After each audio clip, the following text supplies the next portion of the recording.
Charles,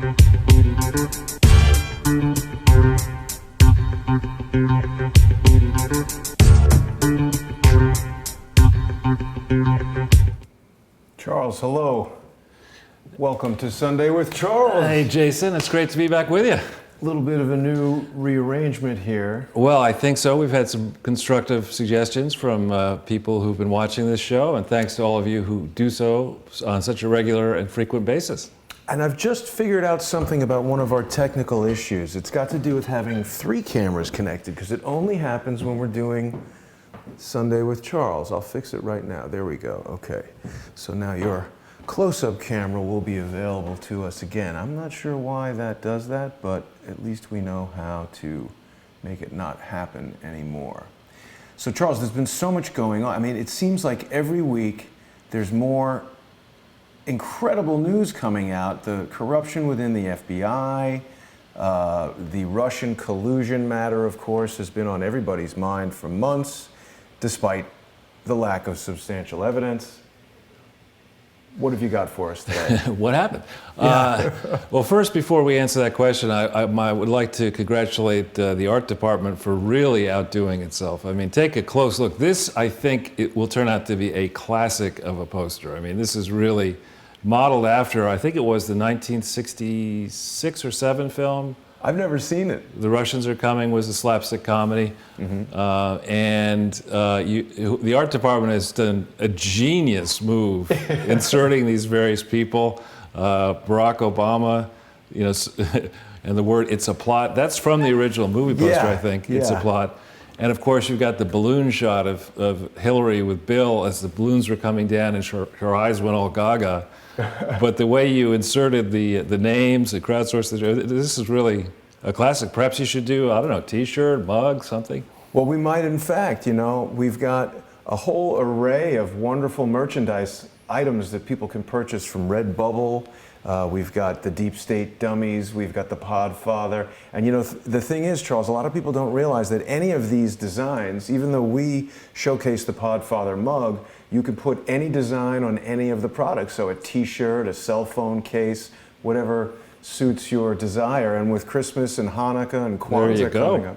Kwanzaa especially. Right, that's right. And I also thought this was good because I wanted to bring Barack Obama into this. We frequently discussed how the Clinton Foundation and the Bill and Hillary husband-wife combo were somewhat of a prototype for really an unprecedented new type of fraud where, traditionally, of course, in the United States, all the presidents have been men.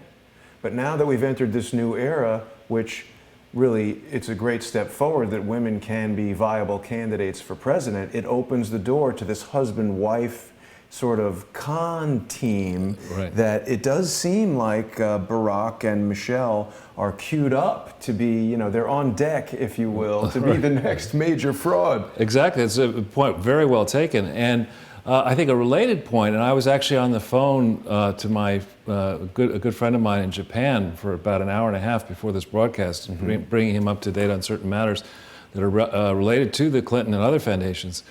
And he pointed out to me, he's an expert, I won't say his name, but he's an expert on international finance and also geopolitics and things like that. But he pointed out that one of the last spheres that is currently unregulated around the world is international foundations like these presidential foundations, which, let's just be semi-nice and say that outside the United States of America, it's possible there are places that are a lot more corrupt than inside the United States of America. So it's possible that outside the United States of America, people are used to maybe bribing presidents and former presidents and prospective presidents.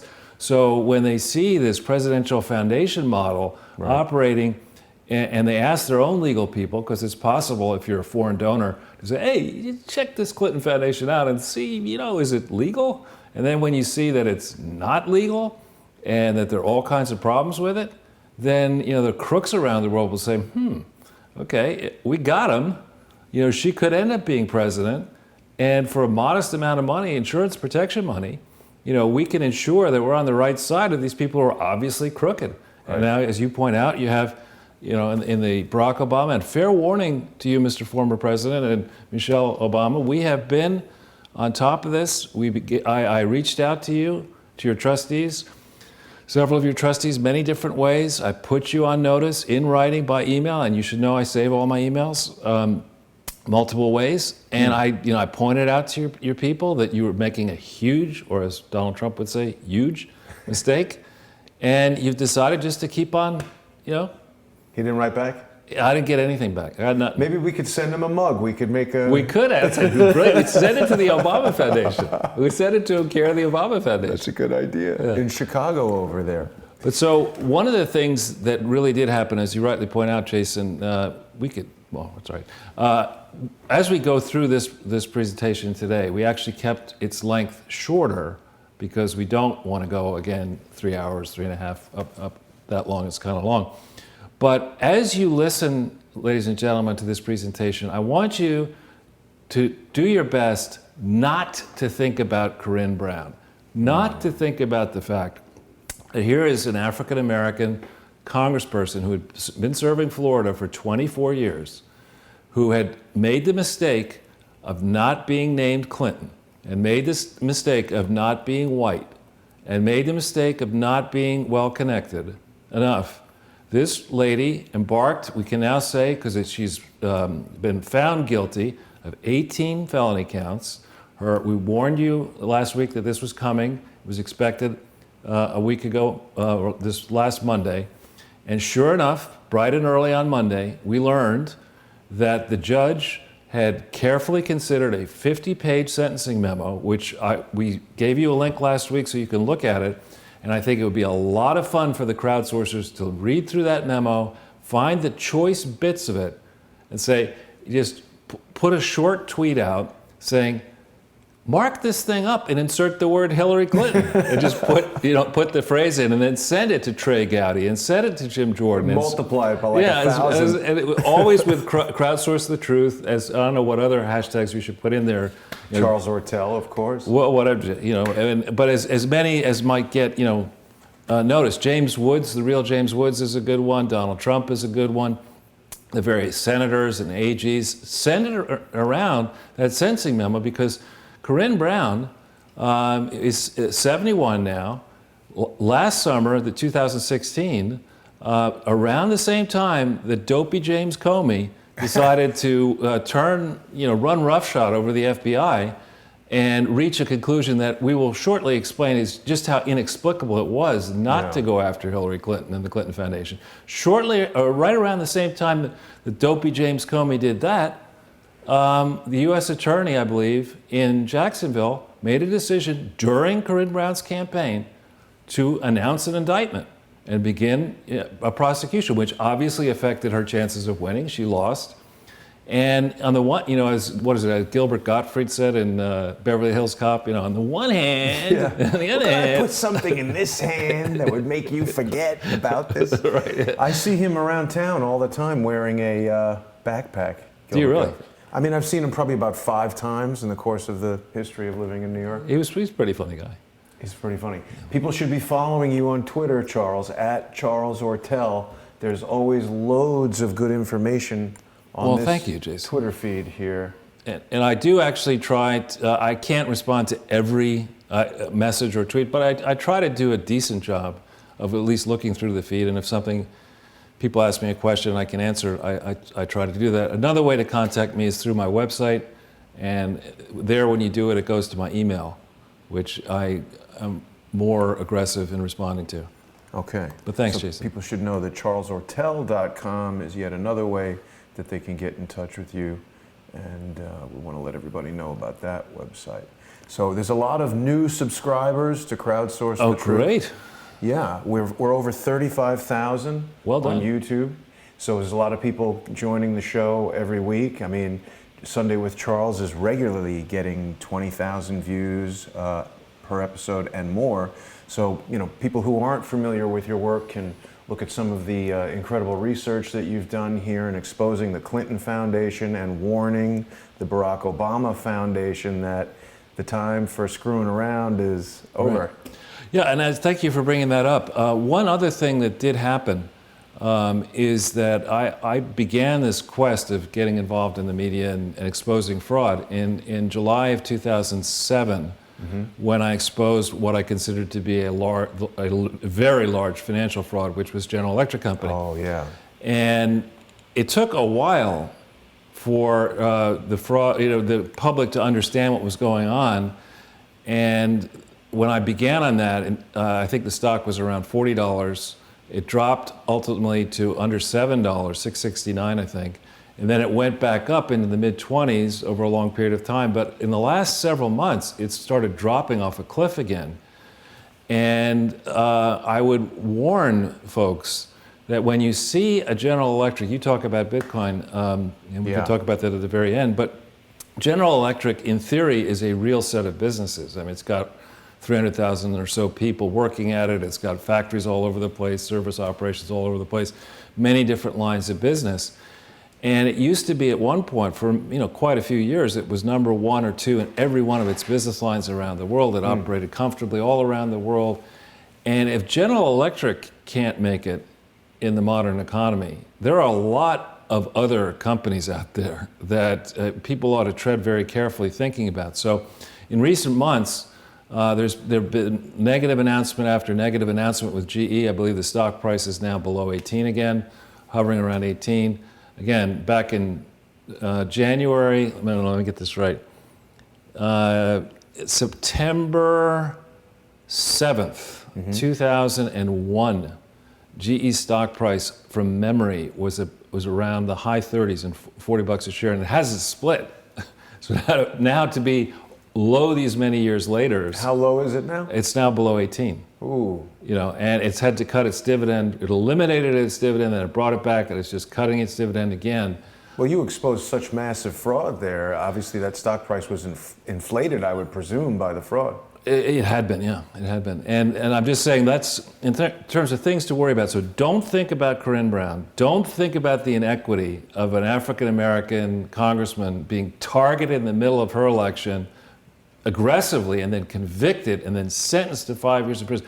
Don't think that there's two Americas where there'd be one female who's black and in Congress. I mean, maybe she should have run for president. Yeah. Because then maybe she would have gotten off, or maybe she should have stolen more money. That's it, right but, there. But I mean, pay for the lawyers. Right. I mean, so you don't want to think over here about Corinne Brown as you review what we're going to tell you about the largest unprosecuted fraud ever attempted in history is still going on. And I want to actually chastise all 50 attorneys general in the United States, particularly Eric Schneiderman in New York and Xavier Becerra out in California.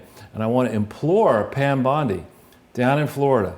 You're on, I see you on Sean Hannity all the time. I see you on these different shows. You're a very smart person.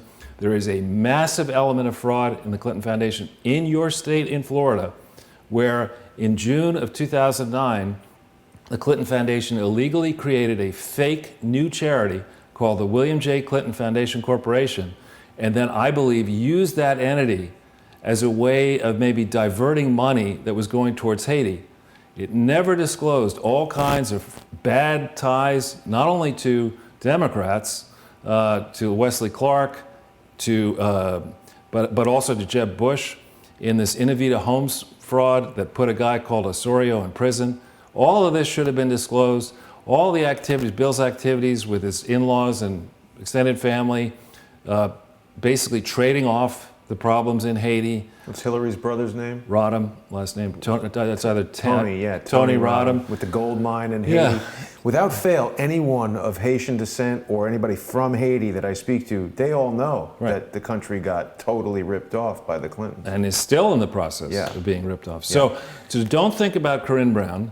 Right. At all. I mean, because you wouldn't want to compare what happened to her with what's going on with the Clintons. Well, did she have some anti-Clinton agenda? Was she intending to expose? Like, why was she targeted? Well, you see, when you read through that 50-page sentencing memo, and some people in Crowdsource have read it and have contacted me and said, thanks for directing it my way. It's really stunning because the tone of it, this is by the U.S. attorney who's won his conviction, and now he's going to the judge, he or she going to the judge saying, this is why you ought to throw the book at Corinne Brown. And it's a very, very eloquent and clinical recitation of charity law of why people take charity laws seriously and why the penalties when public officials abuse charity laws are so severe. You know, Speaking of abusing charity laws, someone in our YouTube comments wants to know, JM is asking, Charles, if a foundation, if a 501c3 can own a for-profit company by the same name but with completely different directors. Doesn't sound legitimate to me. I'd have to look into the specifics. So the way a foundation can work is, it really depends, the precise answers are required here. What type of foundation are we talking about? I assume it's a U.S. foundation. What are the authorized purposes, which are stated in the Articles of Incorporation, typically, of a foundation, of the foundation? Then it is difficult for a charity to own a controlling interest in a for-profit company. Right. So and there are special rules about all that. And absolutely all the interrelationships, just because the directors are different, doesn't mean that there aren't hidden and very significant contacts between the owner of the business and the person managing the charity. So it's a very... At first blush, it sounds kind of sketchy. Yeah. Now, Charles, I'm glad you brought up that the Crowdsource community is contacting you, because we're really seeing the synergy happening now. Not just in the viewers and the people at large out there, the thousands of crowdsourcers out there, but you introduced me to Jan Weinberg, and that launched the new show here on Crowdsource the Truth, the Audacity Files. And we've had the first episode. The second episode is coming on the 18th. Great. And you made me think of this when you brought up GE, because that's the other synergy that's happening. You also introduced me to something that we're going to be talking about today, which is this Skolkovo. And that's a really interesting thing, because I was looking into that a bit, and as it turns out, there's a whole bunch of stuff going on with Skolkovo that crosses over into some of the research that Jan is doing, and obviously we're going to be talking about fraud over there in Skolkovo. It's this high-tech kind of incubator city that has been described as basically, what did they call it? Essentially an overt corporate espionage situation where Boeing is transferring hypersonic engine technology and all kinds of incredibly important technologies that have real bearing on some military applications that by all means don't seem like they should be being transferred to a country that these guys would have you think is so dangerous that even Michael Flynn talking to them on the phone warrants destroying his career and throwing him out of his job and all that. Right. So I am not an expert on Russian-American relations, or even certainly on Russia. I've been there once on a snowmobile. You colluded with the Russians? On a snowmobile. Actually, this is a funny story, a quick version of it. A bunch of friends invited me. I was actually on business in Buenos Aires, and I get a phone call, can you come snowmobiling in above the Arctic Circle? I said, when? 2 days. I said, well, that's quite a trip, but okay. So I went up, and we were principally in Finland. We were going to go and stay overnight in Russia. This is like 1998. And we were far north. I mean, we were near Murmansk, or however you pronounce that, way up in the north if you look on a map. And so we snowmobile, and it's very cold. I think it was February in 1998. Really very, very cold. We get lost with our guides. There are like 8 of us, and we stray into Russian territory. We come back in, and then we go at the official crossing point, and we go into the place. And they're expecting us. There's some pretty famous people with me, and we all give the passports. Then I sit down heavily against what I thought was a wall. It was a see-through, I thought it was plexiglass or something like that. And I'd been outside for like 2.5 hours. I was very, very cold, and I just shattered the whole wall. Mr. Martell, bring down that wall. That's right, exactly. That was my first and only experience in Russia. But it's a much better story when you do the accent. Which one? Charles, can you come to? Wasn't that? Oh, you mean Henrik? Yes, exactly. Yeah. So, okay, do we want to jump right into this? Yeah, let's jump right into this. So what we're going to talk about today is the longer history, the strange and odd history of how the Clintons and the Obamas have interacted with Russia. We may remember, those of us who remember our history, that the last time the United States and the former Soviet Union did anything together well, it was World War II. World War II, where, straight up, I mean, the Soviet Union was instrumental in achieving victory. They paid a far heavier price in their territory than we certainly paid in ours, although we both paid prices. And my father, who is still very much alive in '91, was in World War II in the Navy. And we've talked about this endlessly, about how it was so odd when he was a young man. Everything was hunky-dory in that war. It was like, well, we're going to figure out how to work together after the war, and then all of a sudden, obviously the problems in Eastern Europe and the Iron Curtain and all that, all of a sudden Russia went from being, a great buddy and pal and whatever, right, to the evil empire. The evil empire for decades. And so similarly though, in a smaller way, when Barack Obama was sworn in January 20th, we're going to get into this in some depth, 2009, and as Hillary took the helm, I hate to even think about this period, of Foggy Bottom, you remember she got in her plane with her crew, landed in Russia and presented that dopey reset button with the wrong language. So she got it at Staples or something. Exactly, yeah, the Geek Squad.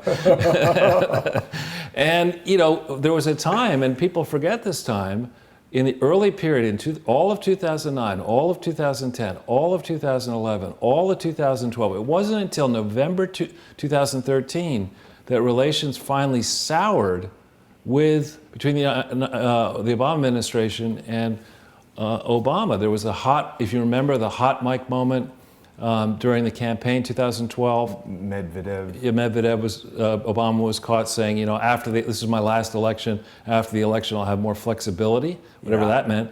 And you remember the debate with Romney. That's what I was bringing up right now, where he told them the '80s called and they want their foreign policy back. He was basically laughing at Mitt Romney for even suggesting that Russia was some sort of a threat. So that was kind of interesting. My last election. Right. So after the election. With the Clintons, what you see, and we're going to trace some of this today in detail, what you see is a standard business model for fraud. They get a position, whatever it might be, attorney general, governor, senator, president, secretary of state, whatever the role is, they get inside the entity and then they figure out a way to game the regulations when they're in the executive branch. They control the regulators in Arkansas, they control the regulators in time in the United States in the various regulatory bodies, and Justice, IRS. They put their people in, and they don't just put them in for when they're there. They put them in to succeed them. Yeah, so I would take it one step further. It's not that they get in there and figure out how to game it. They've identified who they need to control to do their game. Right. And as a guess, this is in the corporate world, when I was doing hostile takeovers and defenses and things like that, we would be paid and we would have lawyers and consultants and advisors. It's not complicated to think this kind of stuff through. You don't have to have, I don't know, somebody as smart as, say, Professor Jonathan Gruber, who came up with Obamacare. I'm kidding there.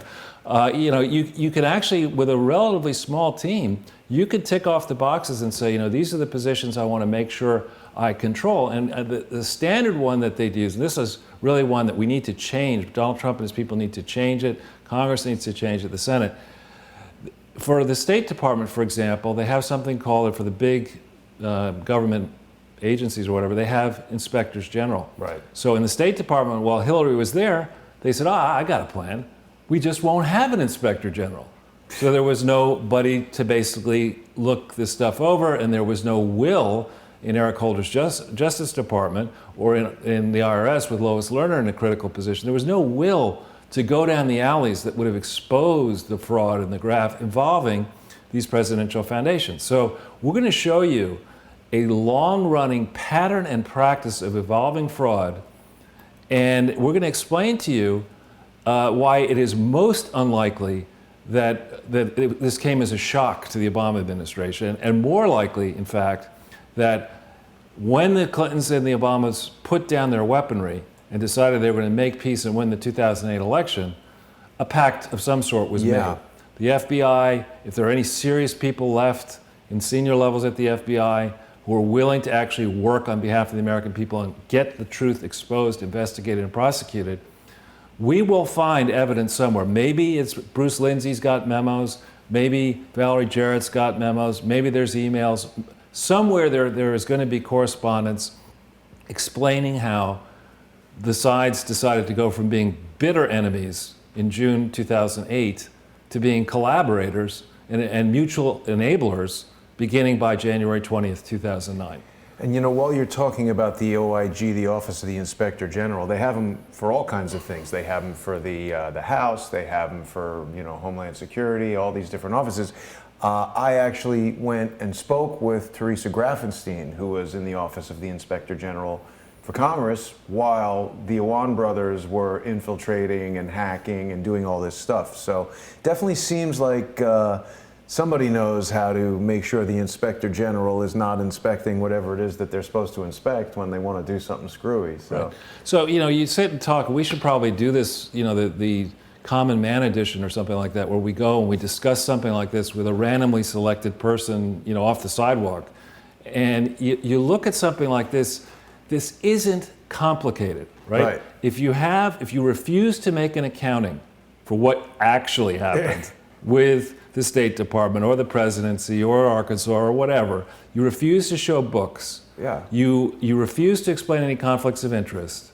You start and you're broke. You're the President of the United States, Bill Clinton, and you're busted. You're broke. You got nothing. Okay, and you're in this gigantic house that you can't afford, the White House.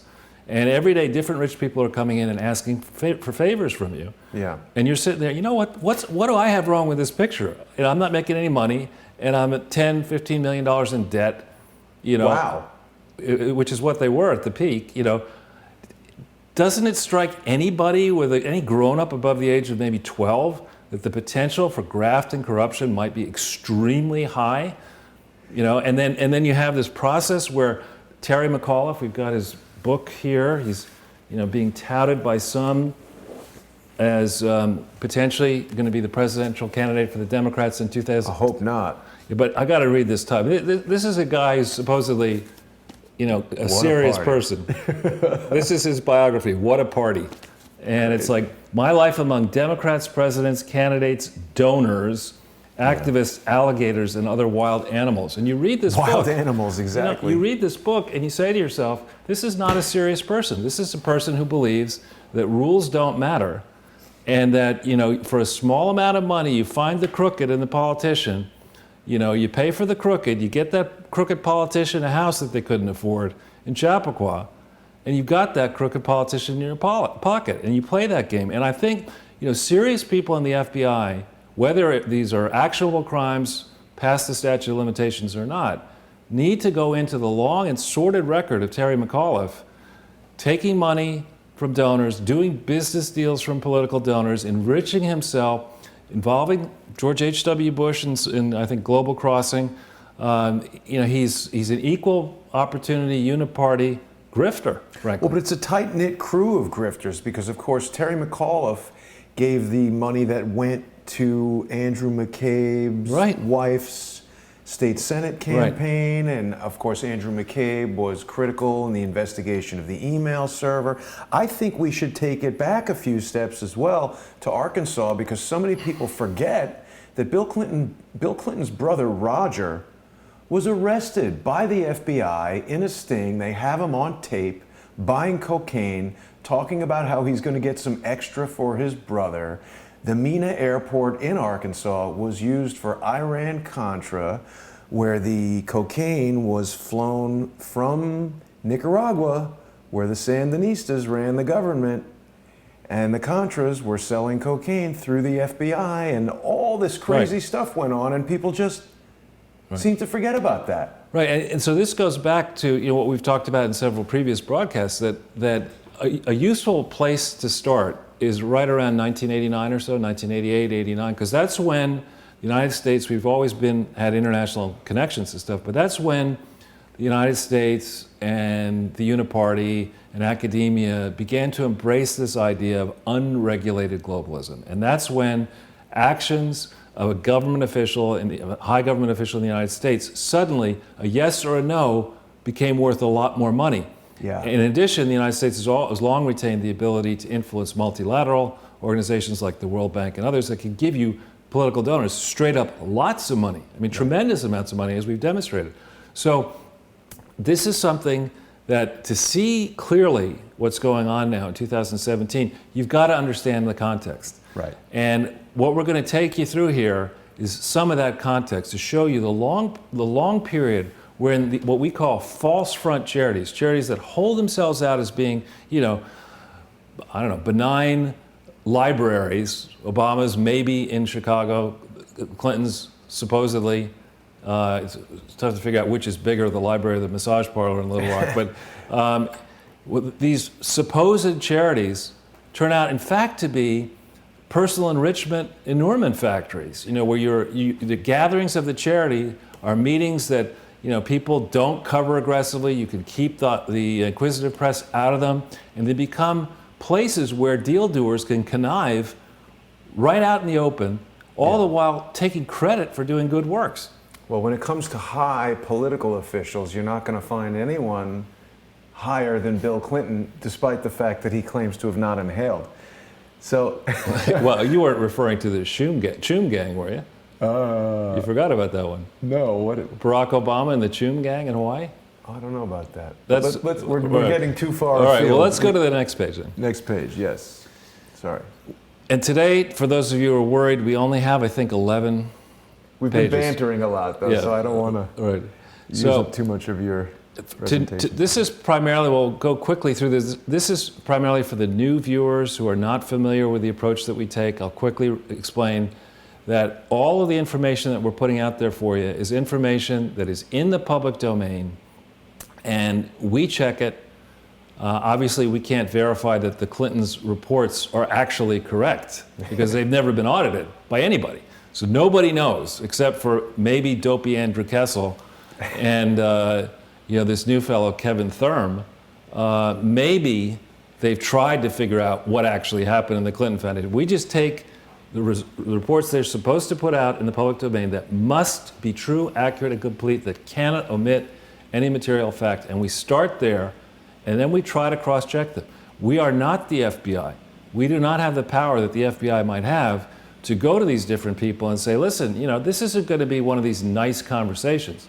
You're coming in here, or we're going to see you at 4 o'clock in the morning, and then we're going to go into your study, and we're going to vacuum all your records up, and then we're going to take you down to headquarters, and then we're going to ask you a whole bunch of questions, and understand that if you lie to us, you know, each time you lie, it's a federal crime. But they only seem to prosecute Michael Flynn or Paul Manafort. Or Corinne Brown. Or Corinne Brown. But I said we shouldn't think about that. Yeah. Silly me. If we go to the next page. Yes.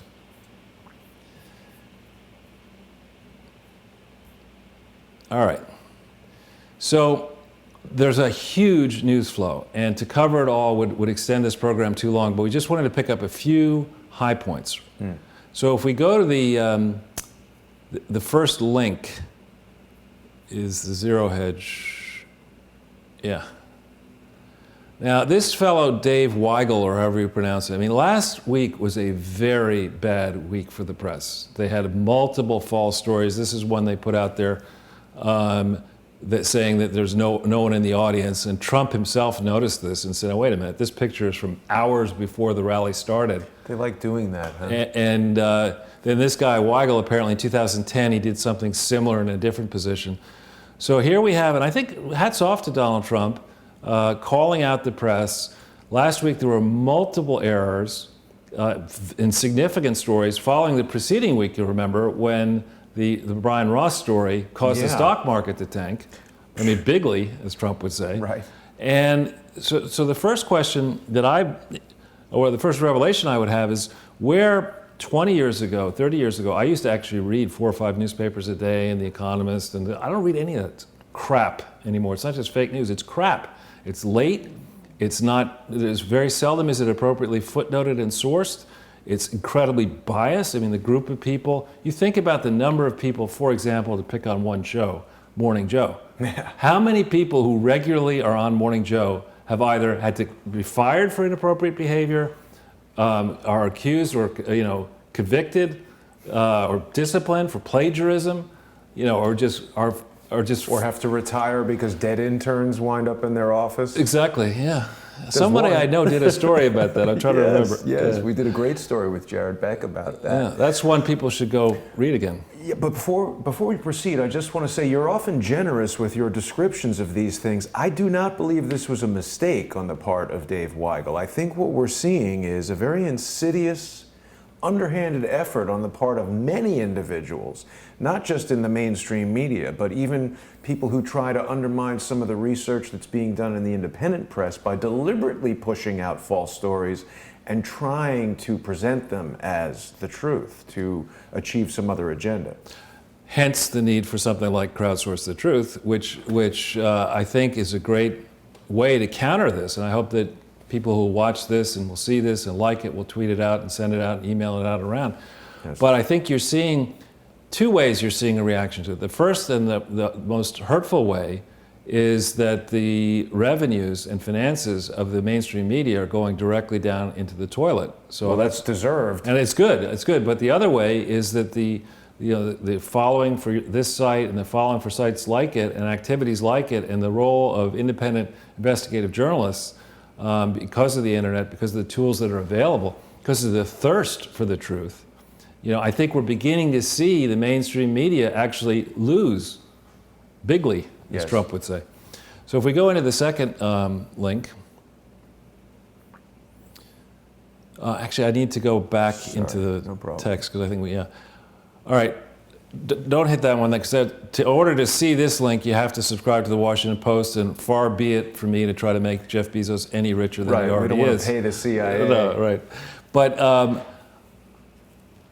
I think that when accusations are leveled against a political figure or somebody in power, they should be taken seriously. There's no question about that. Right. I think what we found out now, with enough time passing in the case of Roy Moore, I think we found out that this man who was, he wasn't just controversial in the United States. This guy was incredibly controversial in his home state. I never heard of him before this all broke out. No, I'd been following him for quite a while. He's a very conservative, in theory, a very conservative religious guy who felt passionately that the Ten Commandments shouldn't remain on the, in the ceiling in a courtroom or something like that. And he fought against their removal, and he was told to take them down by officially take them, and he refused to do it. He's a very stubborn guy. And so when you go over his long history, the first thing that did seem odd to me about the attacks is that they seem to be coordinated. Right. And whenever I see, as Donald Trump rightly points out, when you see Gloria Allred in the center of the scrum, there's, your meter better start ticking. There's some bad actors There's out some there. bad actors, exactly. So I think what we're going to see, predicting, this week, I was fortunate to be asked back on with Steve Bannon on Breitbart News on Saturday, Wonderful. and I spent a short period of time talking with him on air. Thank you, Steve, for that. And on air, he explained he's going to be in Alabama on Tuesday. I don't think he'd be going to Alabama because he believes Roy Moore is going to lose. I think Roy Moore is going to win. Which brings us to the predictable next step. Steve mentioned this actually on air. I was listening before he had me discuss what I was going to discuss, the Clinton Foundation. He made the point that the narrative is now, once Moore wins, it's going to immediately shift to should he be allowed to serve in the Senate. Should the ethics committee let him be sworn in? And here I think it's critically important. We can hit the third link now. We need to take ourselves back to this period. This is, I don't know if we have the date of this story. I think this was immediately after the second debate. May or may not be. Yeah, here. October 12th, 2016. Here's a picture, if we can see the picture, of Dick Durbin. It's a crazy name. Yeah, exactly, on so many levels. With Paula Jones, my friend Kathleen Willey, and Juanita Broderick, I think, right there, superimposed on each other. I don't think the picture is actually, I think it might be cropped or something, but maybe not. The reaction in the press at the time was, this is outrageous. How could these accusers be brought out in a stunt? That's a year ago, right? Right. And you contrast that reaction, which was echoed by Hillary Clinton in the next link. If you can see, in the critically acclaimed success that we'd never have parodied in the past. The Russian translation of this book has come out, What Happened? But in this book, she basically, whoever wrote the book, if it was Hillary's own voice, she once again ridicules the actions of Kathleen Willey and Juanita Broaddrick and Kathy Shelton and Paula Jones as a stunt. Having said during the campaign that accusations of harassment are things that should be listened to, she ridiculed this as a stunt. And here I think it's important to remember some history that maybe not everybody knows. And that is, when you go through the accounts, after Monica Lewinsky came forward in January of 1998, and as pressure against Clinton mounted, the team around Clinton came to the conclusion that actually he had so many sympathizers across America because the economy was doing well and this and that, that they could campaign, they could use the supposed mean-spiritedness of the people who were trying to get the Clintons as a wedge to increase their political power in the 1998 midterm elections. And the genius behind part of that was none other than Hillary Clinton. So Hillary Clinton, reacted as one might argue, if one wanted to be sympathetic, a long-suffering wife, who'd been around this philandering husband who, couldn't keep his hand off anything, chasing everybody all over the White House, everywhere.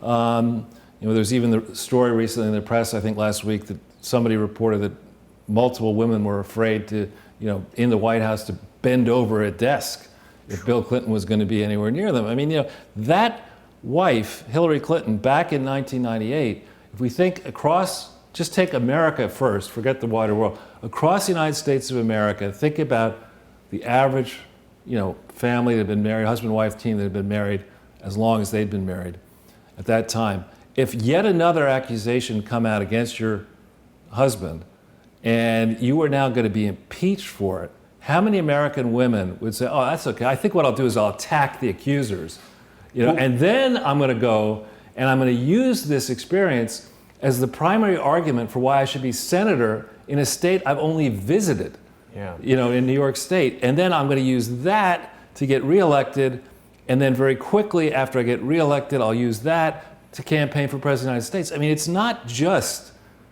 I think the real stunts that were being pulled were not this. These are decent human beings who had been, in the case of Juanita Broaddrick, savagely raped.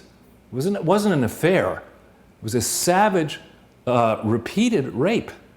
Charles, look at the demeanor of these three women and how their lives have, just looking at their faces, you can see how their lives have been ruined by this and how disgusted each of them feel to even be in the same arena with their attacker. And just even, these other women who just are women in the audience who haven't been attacked. I think some of those are the in-laws of the Eric Trump, and oh, you're right. This is Tiffany Trump right here. Yeah. But just I'm saying, they look like women whose lives haven't been ruined, and look at how sad the three women on the left who are the victims. It's really, the picture does really give us 1,000 words there. Exactly, and I think, for in remembrance of each of these ladies, and also Paula Jones, and the many others, frankly, that Bill Clinton has attacked savagely. Lives that they've ruined. Right. I mean, so to sit on the other hand, I'm going to ask the question differently than you're going to hear it on Fake Yapper or Jake Tapper or MSNBC.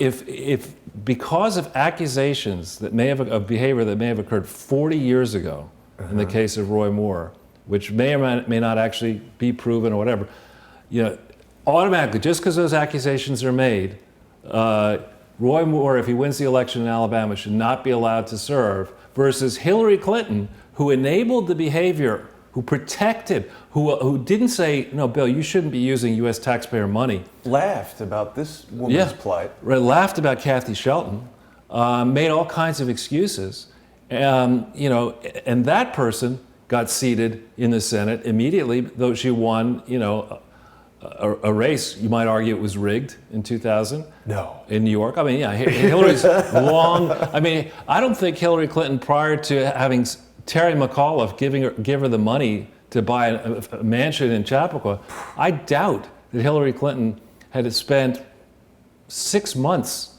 in business meetings in New York State, but somehow it's okay for her to, off the heels of that humiliation, to get a sympathy seat in the New York, in a very consequential state, New York, our own state here, you know, and then to be embraced as a senator right away. I mean, it's the double standard here is just so obvious, and it really needs to be fully fleshed out. And the people who support that narrative, who look down their noses at Alabamans and revere these corrupt globalists, need to have their head examined. Now, Charles, I wanted to ask you about this Roy Moore situation because is it correct or incorrect that the woman who claimed that he wrote something in the yearbook forged it, or is that not true? Well, so the issue is that there is a yearbook, and I think it goes all the way back. There's a date, there's a Roy Moore's signature, and then there's a date next to it. And in the yearbook, it would seem, if the date is accurate, that this lady would have been very, very young indeed. But the yearbook was presented by Gloria Allred to great fanfare, she loves to do. And then Roy Moore and his people immediately say, wait a minute, that's not right. That's not authentic. You know, let's have an expert authenticate this yearbook. And, you know, they demurred, but they made, the lie was out of the bag. You know, and everyone was jumping on the bandwagon. Even 40 Republican senators said, wait a minute, you know, this guy's questionable. And now it turns out that the lady who, I would argue, has people explaining that this lady may have a problem with telling the truth and alternatively decide that she likes to lie a lot, that this lady added the date after at a different moment. So therefore, PolitiFact says she didn't admit. PolitiFact. I believe nothing coming out of PolitiFact. So this is part of the problem. Like, I just showed an article from Breitbart that said she admitted it, and here's PolitiFact saying she didn't admit it. No, I have personal experience with PolitiFact. I mean, PolitiFact tried to stress test a Daily Caller story that I was involved with having to do with the Marsha Blackburn stuff. I spoke directly to the supposed expert from PolitiFact, and I asked that person one question, as I always do. How much do you know about charity law and charity fraud? And the guy said, I know absolutely nothing about it. And within like 24 or 48 hours, he'd written a story, you know, supposedly debunking, not explaining all of the very suspect connections to the funders of the entity above PolitiFact. PolitiFact is part of an organization that is funded by very hard left-leaning people. And I would argue that the entity above PolitiFact is yet another false front charity. It's supposedly affiliated with the Poynter School of Journalism, which is supposed to be nonpartisan, but I don't think it's so nonpartisan. This is a really insidious problem because what happens is it just becomes a war of shouting, and the average American has no way of knowing what is true. I mean, not everybody can go and do their own research or even necessarily take part in a crowdsource effort. So one person says she forged it, another says she didn't forge it. How do we get above this? Well, we'll you know, on that one, I don't know enough Not of the that details. particular thing, but I mean, this sort of war of information. By going through what we're about to go through here, we're going to show you, as I say, I started off saying, we show you our sources. You can look at them for yourselves. Maybe you'll reach different conclusions. But if we go back into the body, all right, so down here, this one here, if we go to that link. Now, this was a story we noticed, you and I noticed last week. I mean, this is incredible. Here we have fake Indian Elizabeth Warren, who created this, was the first head of the Consumer Financial Protection Bureau. It turns out a whistleblower is coming forward to say that $5 billion. It's a lot of money. Is, you know, even today, that's a lot of money. May have been sent via this fake Indian to slush funds that were then used to propel Democrats forward politically. I mean, that is not proper in any such stretch of the imagination. You know, and I think, frankly, Donald, people could take offense about calling this lady Pocahontas or whatever you want to call her. But I mean, I think it really is deplorable, frankly, irredeemably deplorable for somebody who is about as Indian as, I don't know. You? Yeah, as the Lone Ranger, to basically use her supposed heritage as a way, at a moment when Harvard University was under attack for not having a culturally diverse professorship in the Harvard Law School. This fake Indian lied about her heritage to give Harvard an excuse to give her a tenure, a professorship at Harvard Law School, which used to mean something. How do we know that she lied about the heritage? Because it's been extensively researched. She herself is, when her story crumbled, she said, well, when I was growing up, my grandmother said that I had high cheekbones, which made me think that I'm an Indian. I mean, come on. Oh my gosh. But Charles, the real question would be, is a slush fund by any other name smell any less sweet? That's right. That's how they roll. The Warren, Clinton, Obama wing of the Democratic Party. So, but attention is now really beginning to get into how these large slush funds are and should be managed. But if we get into this final one here, this is a piece I was very privileged to have the opportunity to do. It appeared actually right before the election of 2016. This is, the interviewer in this case is Clarence Thomas's wife. Right. And she was kind enough to ask me to do this, and I laid out what I knew then. I didn't know as much as I now know. But I take people through in some depth. Did you play a little bit of it? No, well, people can do it later. Sure. Yeah. And I think it's time now to go back over this ground. This was known way back, this is November 2016. It got 35,000 Facebook shares. Nobody has come back to me and said, you were wrong, change this, you missed this. Nobody has criticized this. Well, people don't like to do that. People like to, malign, and rather than actually, doing real research or contesting the facts, they just like to distract and make up nonsense and talk about something else. And that's why Congress has such a high approval rating, and nobody's reading the newspaper, and nobody's watching CNN, and pretty soon nobody's going to be watching ABC. I guess they'll watch the cartoons on Disney, but not the news from ABC. So if we go back into the body, we can, we're at a moment now, people are waiting for the holidays season. We've got a simple choice. All those progressives out there who hate coal in their stocking, we don't get this tax bill across the line, you're going to get coal in your stocking. Whatever your religion, maybe it'll be a secular Christmas. You're getting coal. You're getting nothing. And Chuck E. Cheese Schumer, the senior senator of my state, really should be ashamed of himself for lying about this bill the way he's been lying about the bill, saying, the bill doesn't help people, the middle class. The bill, as drafted, does enormous positive things, particularly for people who have the common sense not to live in states like New York and California and Illinois, but live in states like, let's say, Texas or Alaska or Florida, where there are very low state and local income taxes. The average American, the data shows, the average American family consists of 1.3 people who are earning money in a given year. And across that long average, I want to say the family income is around $70,000 pre-tax income. Divide that by 1.3. It's not that much. Right. And so the average person, and even a little bit higher, is going to get much more money back. From the tax? Because the standard deduction is going to go way up, and will be a lot better off than professional people who may be the only type of people that Schumer hangs around with here in New York, two-income swamp dwellers. Right. One who's, let's say, a principal at a public school, the other's, let's say, working in a medium law firm. If you're making $400,000 or $500,000 professionally, your taxes could go up in New York and California. But you're way more insulated from those kind of changes if you're making $400,000. I mean, okay, you're going to pay more taxes, but you still have a lot of money. Well, beyond that as well, America is no longer a place where people solely live off their income. There are a large number of people who have assets in their homes. Some have securities portfolios and other things that go up in value.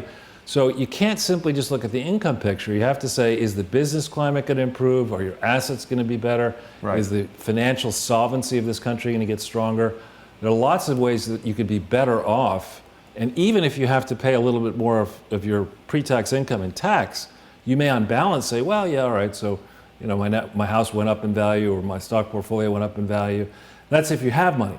Yeah. But this tax bill helps enormously the people, who are the meat of this country. The people who are making $50,000 a year, $60,000, $70,000 a year are far better off here. Yeah. And so Schumer and the people who decry this tax bill and the Democrats who've basically decided they are the party of obstruction, they're going to become the party of oblivion. Yeah. Because you cannot just say no, no, no, no, no, no, no, and have these cute stunts, which is what they seem to do. Oh. Pretending you're an Indian, pretending you care about women. There's something else disturbing about Chuck Schumer that's going to come up when we get to the Russian technology segment of the broadcast. And you remember, I'm sure, Charles, when Chuck Schumer went on to Rachel Maddow's fake news broadcast and was talking about how the whole Russian hacking nonsense. I mean, he's been pushing that for the beginning. And I don't know if you've seen my encounter with Chuck Schumer on the Amtrak train. I'm showing it just briefly here to everybody. They can go into the Crowdsource the Truth video archives and see this, where I was asking Chuck Schumer, how could he go on Rachel Maddow and talk about, Trump needs to not question the intelligence services, and he just gave me a stupid answer and basically sent me away and said he didn't have time to talk to me. I don't think that little Chucky Schumer realizes that I'm a constituent of his and he works for me, not the other way around. He was riding in first class. I had to walk into the compartment there from my coach seat on Amtrak to speak to my employee, right. And he was pretty darn rude, I have to say. Do you think he paid for the ticket? You know what? I don't know what he paid for, but Chuck Schumer's a big jerk. No, he's actually a little jerk.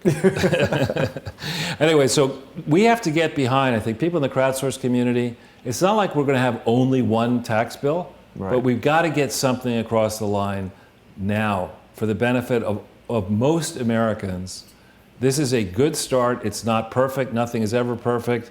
The Trump administration will be able to do a better job, I think, improving on this, but we've got to get this across the line. And I really hope that people in the crowdsource community will push, using Twitter, this broadcast on their elected representatives with, messages. Sign the bill. We're going to vote for this bill. We'll hold you accountable. If you oppose this tax bill, we're watching. We're going to hold you accountable. Put these people on notice. We got to get this across the line. Yeah. So if we go to the next page, please. Here we are. All right. There's been a lot of talk about actual collusion. The suggestion that yes. the Clinton Foundation, that the Trump campaign colluded with a foreign power. Right. I think the reality, now that I've thought about this for a while, is that the Clintons have been collaborating with the Obamas, which is why we call it the Russians are coming, Clinton and Obama Foundation edition. Yep. They have been collaborating since, we can pinpoint the date, round about the 5th of June 2008, to work together to defeat McCain, to give Barack Obama the chance to address domestic policy while Hillary Clinton and Bill Clinton swanned around the world diverting money from their foundation. Mm-hmm. To get that in place, to give her the credentials she needed to say that she had executive branch capability, management capability, which, God forbid, when you look at the record, I think you come away with the reverse conclusion.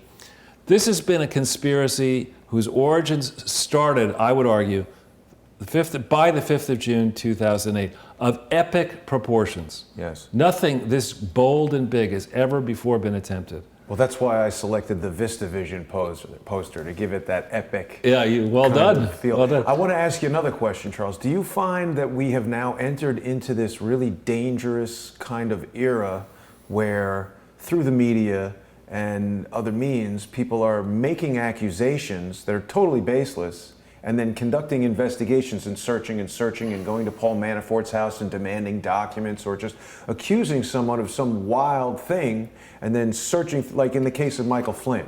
They accused him of some wrongdoing and threw all this stuff at him to the point that he just had to relent, and he said, well, okay, I lied to the FBI. But we also now know that there are so many corrupt individuals in the FBI, like this guy, Peter Strzok.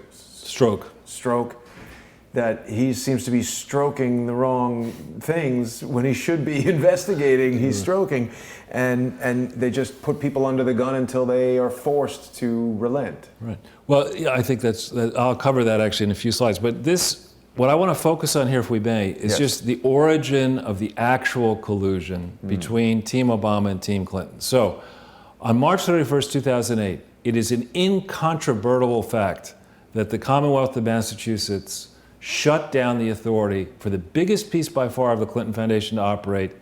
And nonetheless, after March 31st, 2008, the Clinton Foundation boldly went where no man or woman has ever gone before, into a zone, going around the world, raising money from multiple foreign governments in hundreds of millions, uncontrolled, not audited.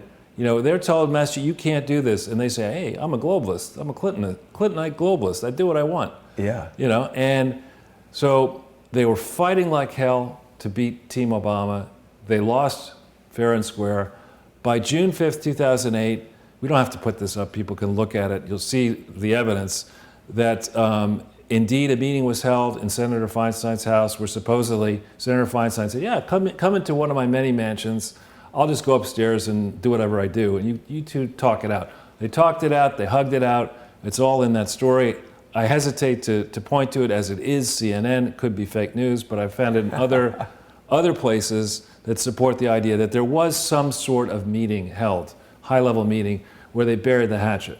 Do you remember when Senator Feinstein was involved in the Senate investigation into Russian collusion, and she gave her opening remarks saying it's a foregone conclusion that Russia interfered? How do you begin an investigation with a conclusion? You represent the great state of California. And you know what? When I went to Congress and I visited her office, her staff was among the rudest to me of any of the members of Congress, the representatives or senators that I visited. And they always say, you know, a fish stinks from the head. That's right, I agree. So we've talked about this link I do want to hit, this Kamiki Gibson thing. This one here? Please. Now, this memo, if we go further down here, I think it'll get us to the memo itself, and it'll also give us the views of this thing. We had that memo in Microsoft Word. Oh, here it is. Yeah. So you see, here we have 246,000 views on this thing. This story. That's big. It's a lot of people looking at it. It's a lot of people looking at it. And this memo, we don't need to show everyone the memo now. It's too long to go over now. But it's really something worth reading. This is a memo. It's a draft, you'll see. It says attorney-client privilege, confidential draft. They love writing that on stuff. They always should do that, actually. And what this memo lays out, we've talked about it before, whether the Bann memo is worse than this. Yeah. This memo is longer than the Bann memo, and both are lawyers, actually. Doug is a lawyer, and Kamiki is a prominent lawyer. Doesn't make them bad and people. You know, this is about the most damning document that I've seen so far in the public domain. I would guess there are others. I mean, maybe there was. We don't know whether this is. Whether there was an earlier draft that got into international issues, because this just really addresses U.S. domestic problems. We don't know whether there were later drafts or other reports from consultants, but this dissects the Clinton Foundation, and there's so many bombshells. It's the mother of all bombshell memo. It basically says, look, you know, we're not organized properly.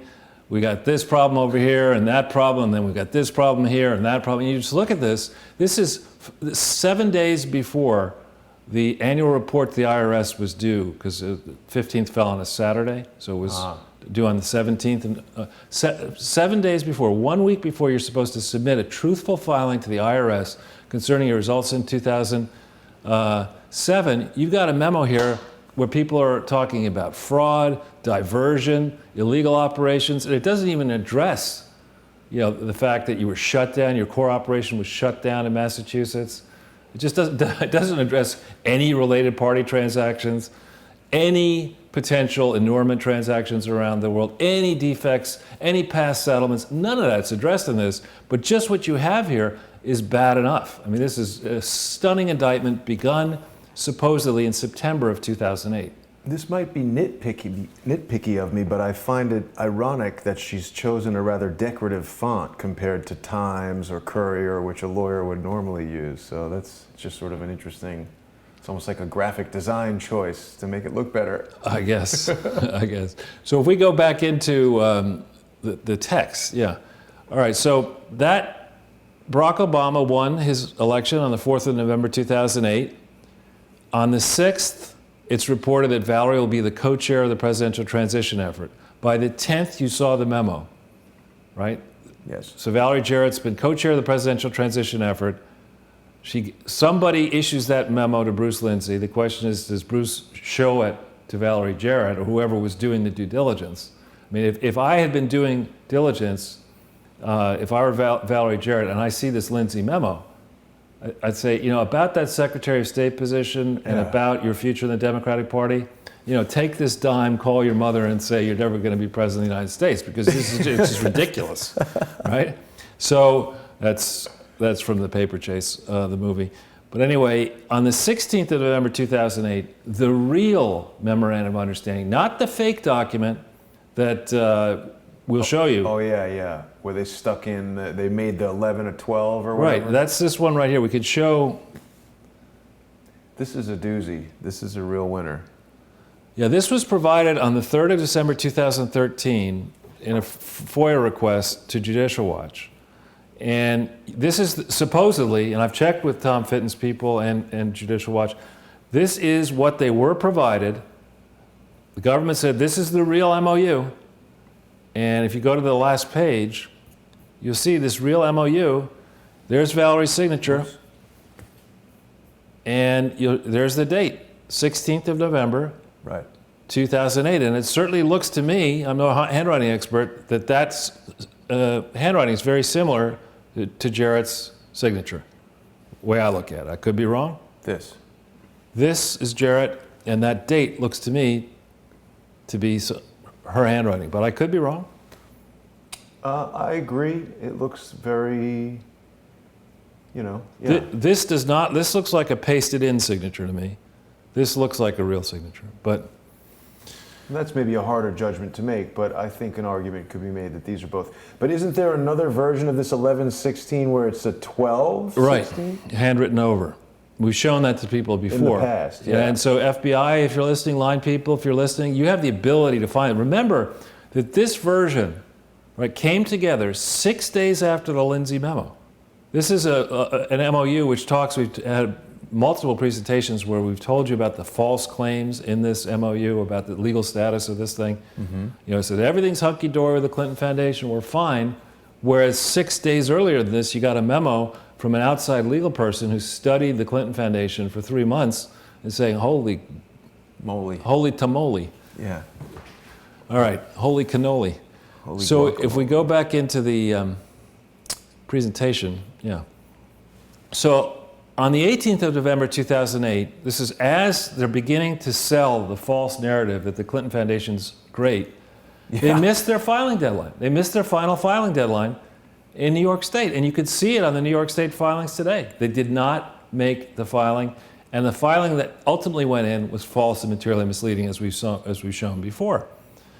On the 12th of December 2008, again, this is where the transition effort is colluding with the Clintons to propel Hillary across a confirmation process in the Senate on the basis of false and materially misleading information, primarily about the status of the Clinton Foundation.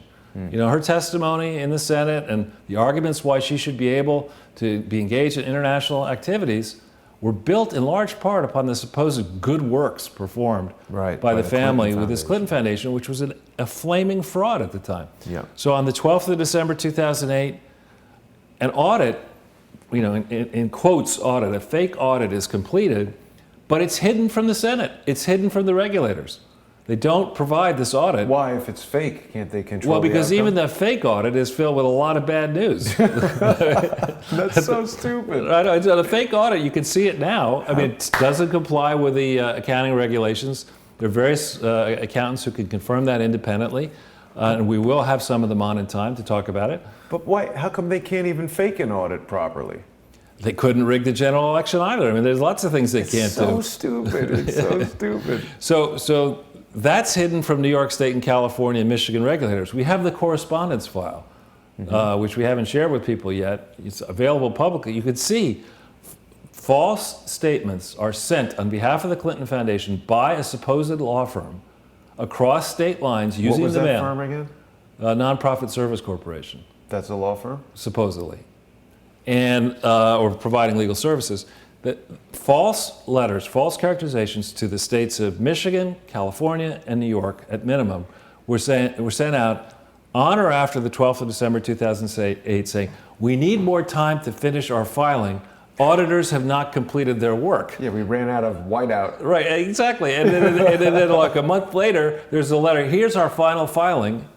And you look at the audit, it's dated 12th of December 2008. I mean, so it's just bold-faced, I mean, you don't need to do a lot of work here. It's right there for you, FBI. It's right there for you, AG, in Michigan. I think you're running for governor.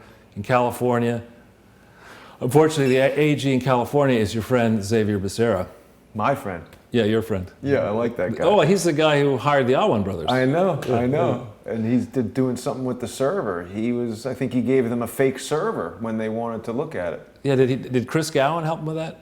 We'd have to ask him. He might have been busy retrieving Diet Coke for President Clinton or maligning me when I try to ask him questions about what sort of evidence his client was hiding in the shed at 4809 Sprayer Street. Right. But they don't like to be bothered with facts, Charles, you know? And they did delay that hearing. It was supposed to be November 30th. I was planning on doing another report from the courthouse, but now they've delayed it until January. So Hillary gives her false testimony, false, incomplete, and materially misleading testimony before the Senate Foreign Relations Committee.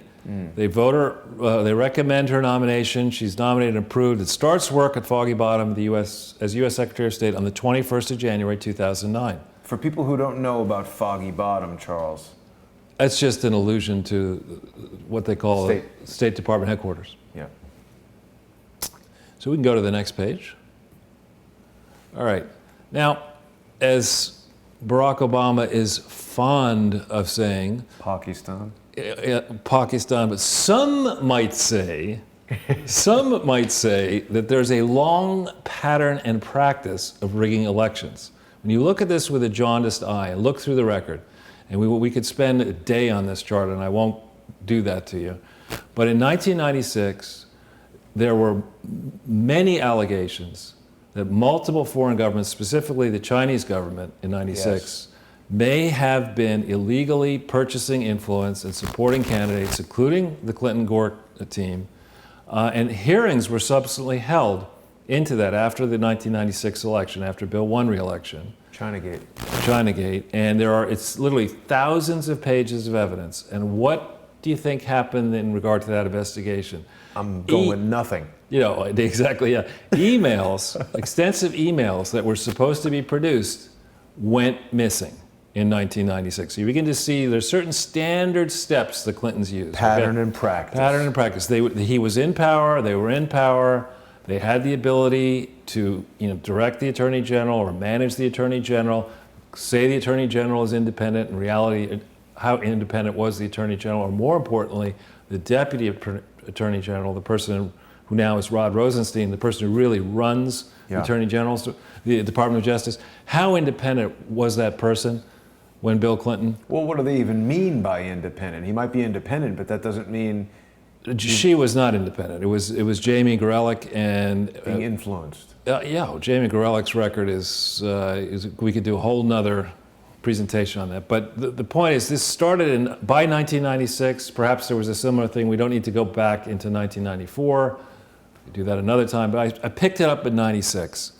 In 1998, we've already talked about the fact that the First Lady supposedly a champion of women and children, decided to demonize Kathleen Willey, demonize Juanita Broaddrick, demonize Paula Jones and others, and then use that whole exercise as a political stunt to increase the Democratic majorities, not just at national level, but around the country. They used the fact that, quote, evil Republicans and the wayward Ken Starr, were crazy people and whatever, as arguments, as political arguments in campaigns, as opposed to actually listening to what the accusers were saying, right, and bringing to bear the pressures that now are brought to bear, finally, almost 20 years later, in this Me Too campaign. Right. It's pretty interesting, right? Then by 2000, in 97, there's no, as we talked about it before, though there's required to be a report, there's no tax form for 97.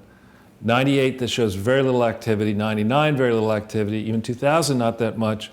And my suspicion is that, in this period, of course, the FBI may have been independent in theory, but the Clintons were very much in control. In 2000, of the executive branch.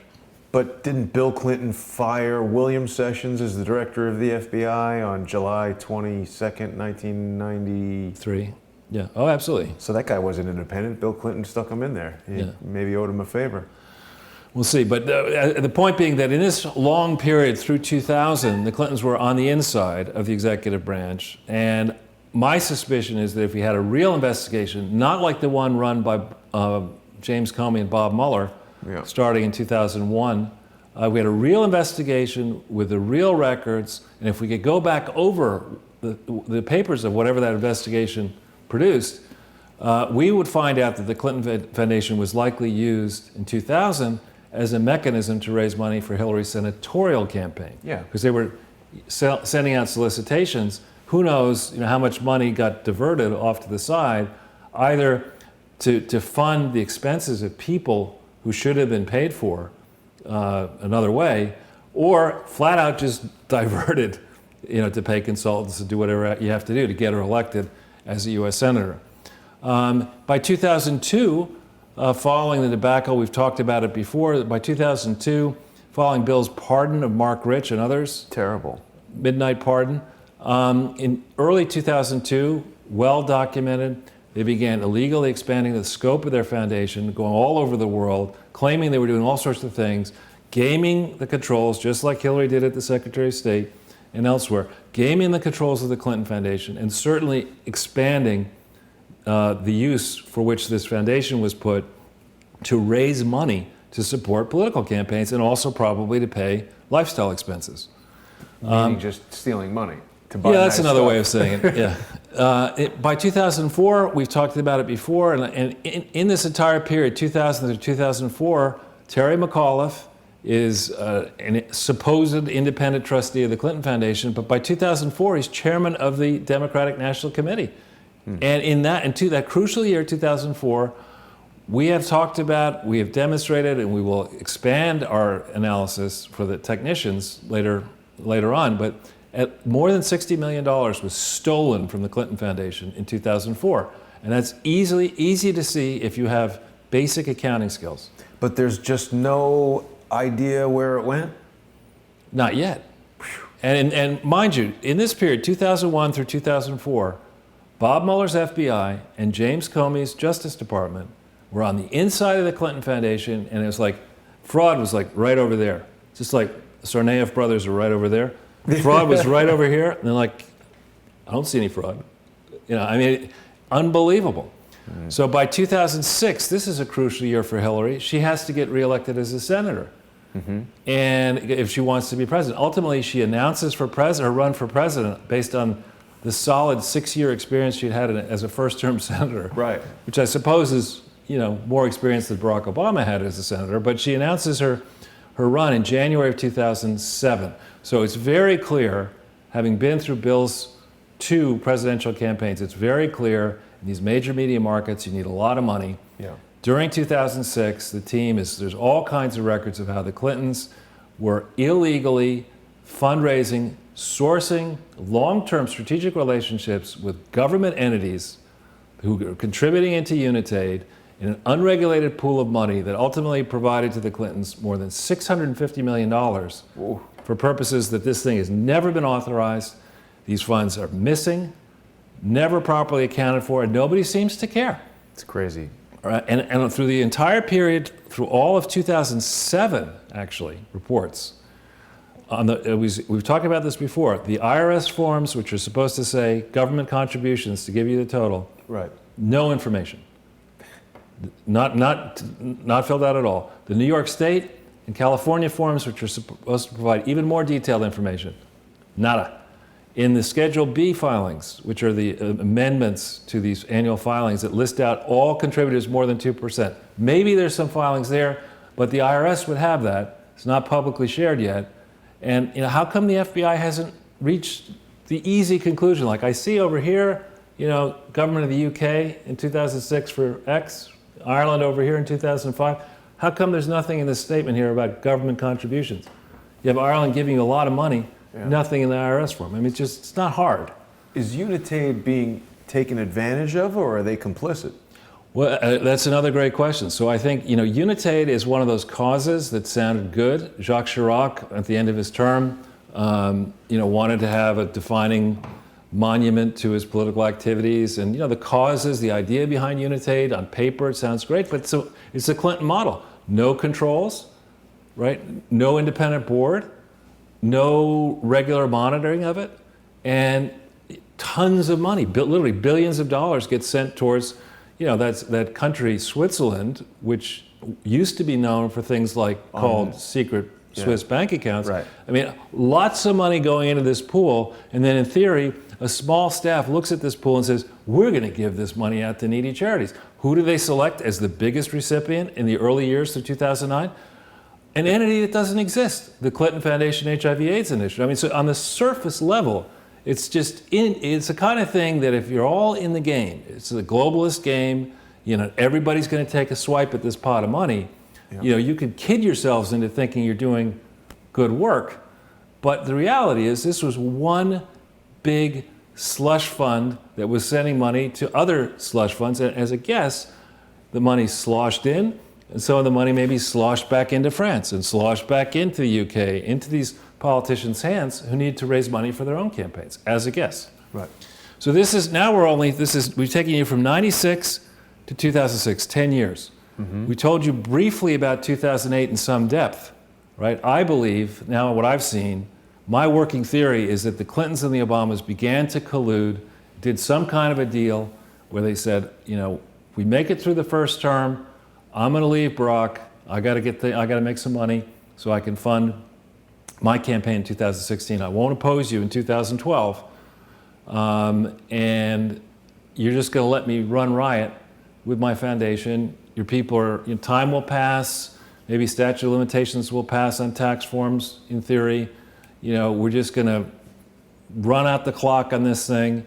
We'll make it really complicated. Nobody will ever follow it. Nobody will ever care about it. And besides, everybody be worried about opposing me because, Barack, I have a certain reputation. People go after me. I don't react well. So I don't think you want to do that, Mr. President. That kind of a conversation could well have happened. But see, that's interesting that you bring that up because that sounds less like a deal being made and more like two people negotiating at gunpoint where Obama is being forced to do something like maybe Hillary realizes, hey, wait a minute, this young, energetic guy who's a total change, he's black, I'm an old white lady, maybe he's going to win. Maybe she kind of leveraged her sort of political dynasty power to we'll give it to you. And I feel like there's some kind of a, criminal on criminal battle going on between the Obamas and the Clintons. I think, well, look, the Clintons pioneered aggressive opposition research. I mean, that is what they did. They walked out of the White House not just with furniture, but with a lot of files and a lot of information, and they had kept their people into, key positions inside the bureaucracy.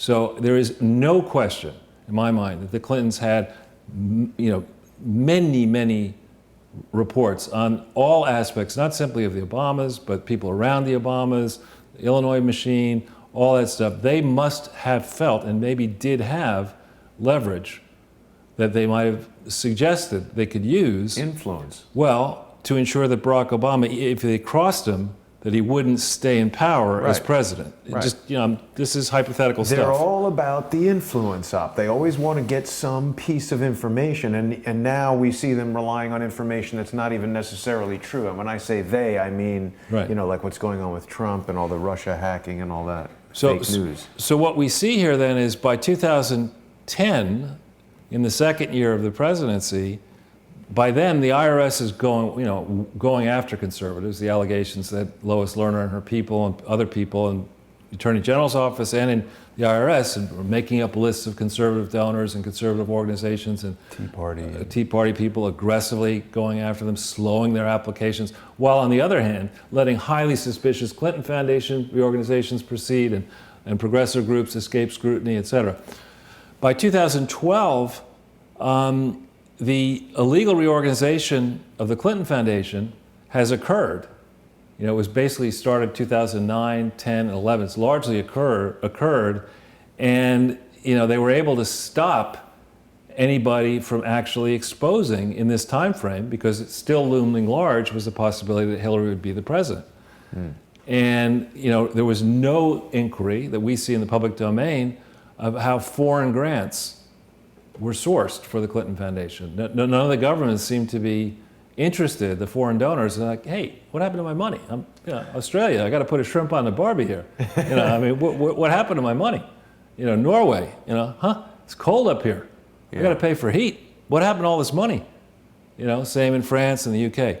So, 2014, on the question of the missing emails, and we're going to go into this in a little bit more depth in the next page, people don't seem to understand that it wasn't until the 5th of December 2014 that Hillary's team provided a portion of the emails. So the issue is not whether former secretaries of state used personal email. Right. The issue is that on February 1st, 2013, and really from January 21st, 2009 to February 1st, 2013, 100% of the traffic, both personal and government-related traffic, went through an unsecure server, one or more unsecure servers, either in Chappaqua or in Washington, D.C. or elsewhere. 100% of the traffic. No other Secretary of State has ever dared do that.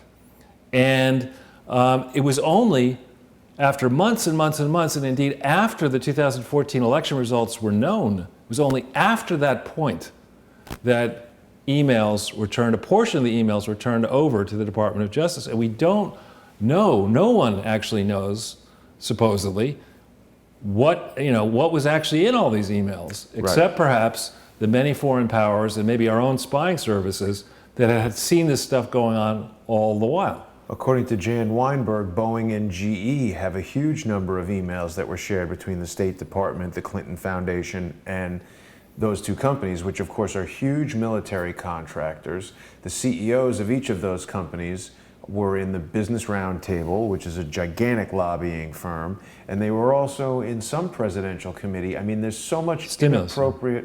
Yeah. I mean, and the other thing that's amazing is how effective the lie of "I used personal email" was. It's simple, it's easy for people to cling to, but it is such a deflection from the actual facts. So, and then she says, well, other secretaries of state use personal email. I mean, that's like you sending me an email, charlesortel@gmail.com, that's a personal email, versus you getting your email out of Google, controlling it, having the server in the bathroom here, and then the FBI says, Charles, where are all those emails? And then you smash the server, delete all the emails, throw the thing away. Or we bleach bit it. Bleach bit it, exactly. I think we know where that happened. We do know where that happened, the Chappaqua Data Center. So by 2016, in the most recent election, the real headline is that the Clinton family, on November 2nd, 2013, illegally switched the control of their main slush fund, the Bill Hillary and Chelsea Clinton Foundation, to the family. They illegally did that. They hid it from everybody possible. Except you. Well, and you, and our audience. They rigged the primaries, and they almost rigged the general election. So, I mean, this has just been a short summary. I haven't attempted to go deeply into the weeds, but I mean, This is a long pattern and practice, Hillary talked about and coined the phrase the vast left-wing conspiracy. This is a... No, she says right-wing. Right-wing conspiracy. Oh, how could I make that mistake? This is, and I would argue, even a left-wing conspiracy, because in the left wing, the left actually, most charities, there are more left-leaning charities, I think, than there are right-leaning charities. So there are many good people on the left who respect charity rules and would not use a charity in this way for personal enrichment, for partisan political advantage, or steal money from intended tax-exempt purposes. There, many left-wing charities would recoil in horror at that thought. So I don't think it's a vast left-wing conspiracy. I think it's a Hillary conspiracy. No, I think it's a vast criminal conspiracy. Right. That's what it is.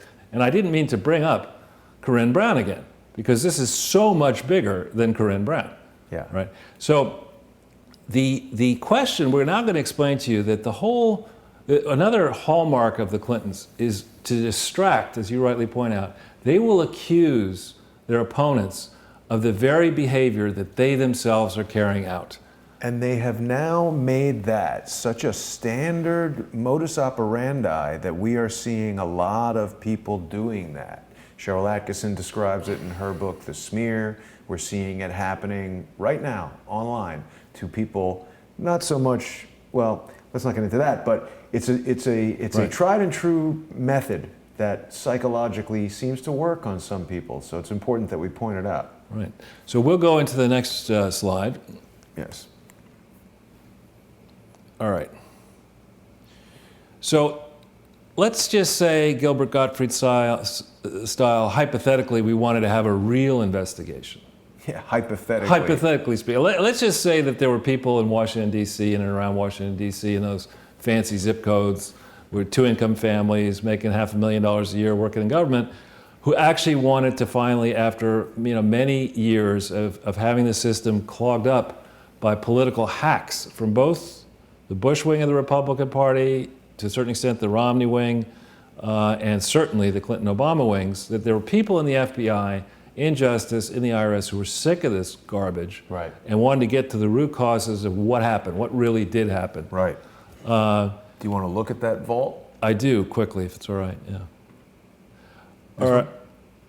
That is the second one. Sorry, that's the one right there. So this, whoever runs this vault, this is, unless this is a hack site, which I would doubt it is not. No, it's FBI.gov.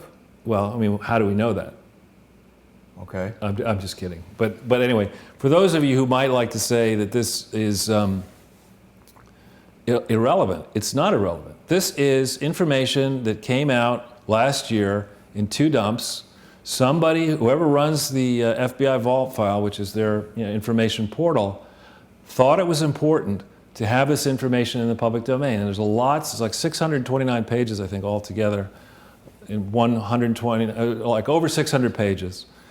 And a lot of it's redacted, meaning we on the outside will not, but there are enough morsels that this is a project for crowdsourcers to go back into this and say, hey, what does this tell me about what happened in 2001 through 2005 when there was an investigation that was led in Mueller began leading the FBI September 4th, 2001. This investigation began prior to that in February of 2001. By December 2001, James Comey was getting briefings, and by January of 2002, James Comey was on the point of this investigation for a while until he sat in Rod Rosenstein's seat as Deputy Attorney General of the Justice Department. So the team had 4 years almost to look with the considerable resources of the FBI and of our Justice Department and forensic accountants. They had the ability to go in, crack heads, not literally, but use the pressure that the FBI can exert to figure out what happened during this entire time frame. There was never an audit, a compliant legal audit. None of the state filings were correct. They'd set up and expanded illegally many international operations into areas way past what they were supposed to do. They were doing business development deals. The Clintons were enriching themselves personally. None of this stuff is disclosed in any of the tax forms, and yet the team that was on this project, and we ought to know who they were. Were they impeded? If so, who impeded them? This is the kind of stuff that I would guess, it is possible to go into the FBI and reconstruct this. People will understand. Here you have property acquired. It's a lot of redaction. I mean, it's sort of a blank document. Well, actually, later on, we don't have the time to do it now, but later on, there's actually quite a bit of unredacted stuff as well. This is really an amazing resource, Charles, because prior to the internet and something like Crowdsource the Truth pointing this out to people and just being able to go onto your own computer and look at this stuff. See, a federal grand jury subpoena was issued by the 21st of February 2001. Sorry I just don't want you to go back. The point here is that a grand jury was opened by February 2001. And now that. You see it here in black and white. You can explore it and do the research on your own computer. And really, this is kind of one of the most democratic things to happen in the country since the revolution, because every person now has the opportunity, and I just put into our comments here the URL so people can go to this website and search it and find stuff and email you or email me. Great. And we can figure out what happened maybe. So this shows you that back in 2001, when there really weren't any smartphones and when the internet speed was a lot slower, it didn't take the FBI and it didn't take the U.S. attorney that long to actually say, hey, this looks pretty serious to us. We better convene a grand jury.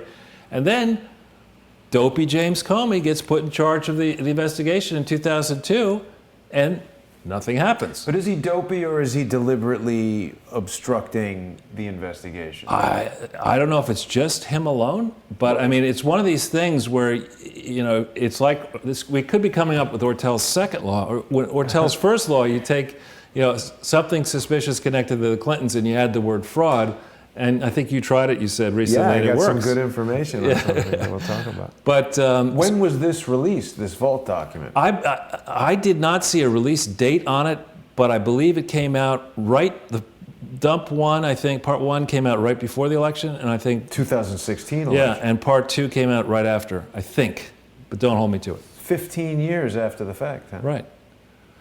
So if we go back into the presentation,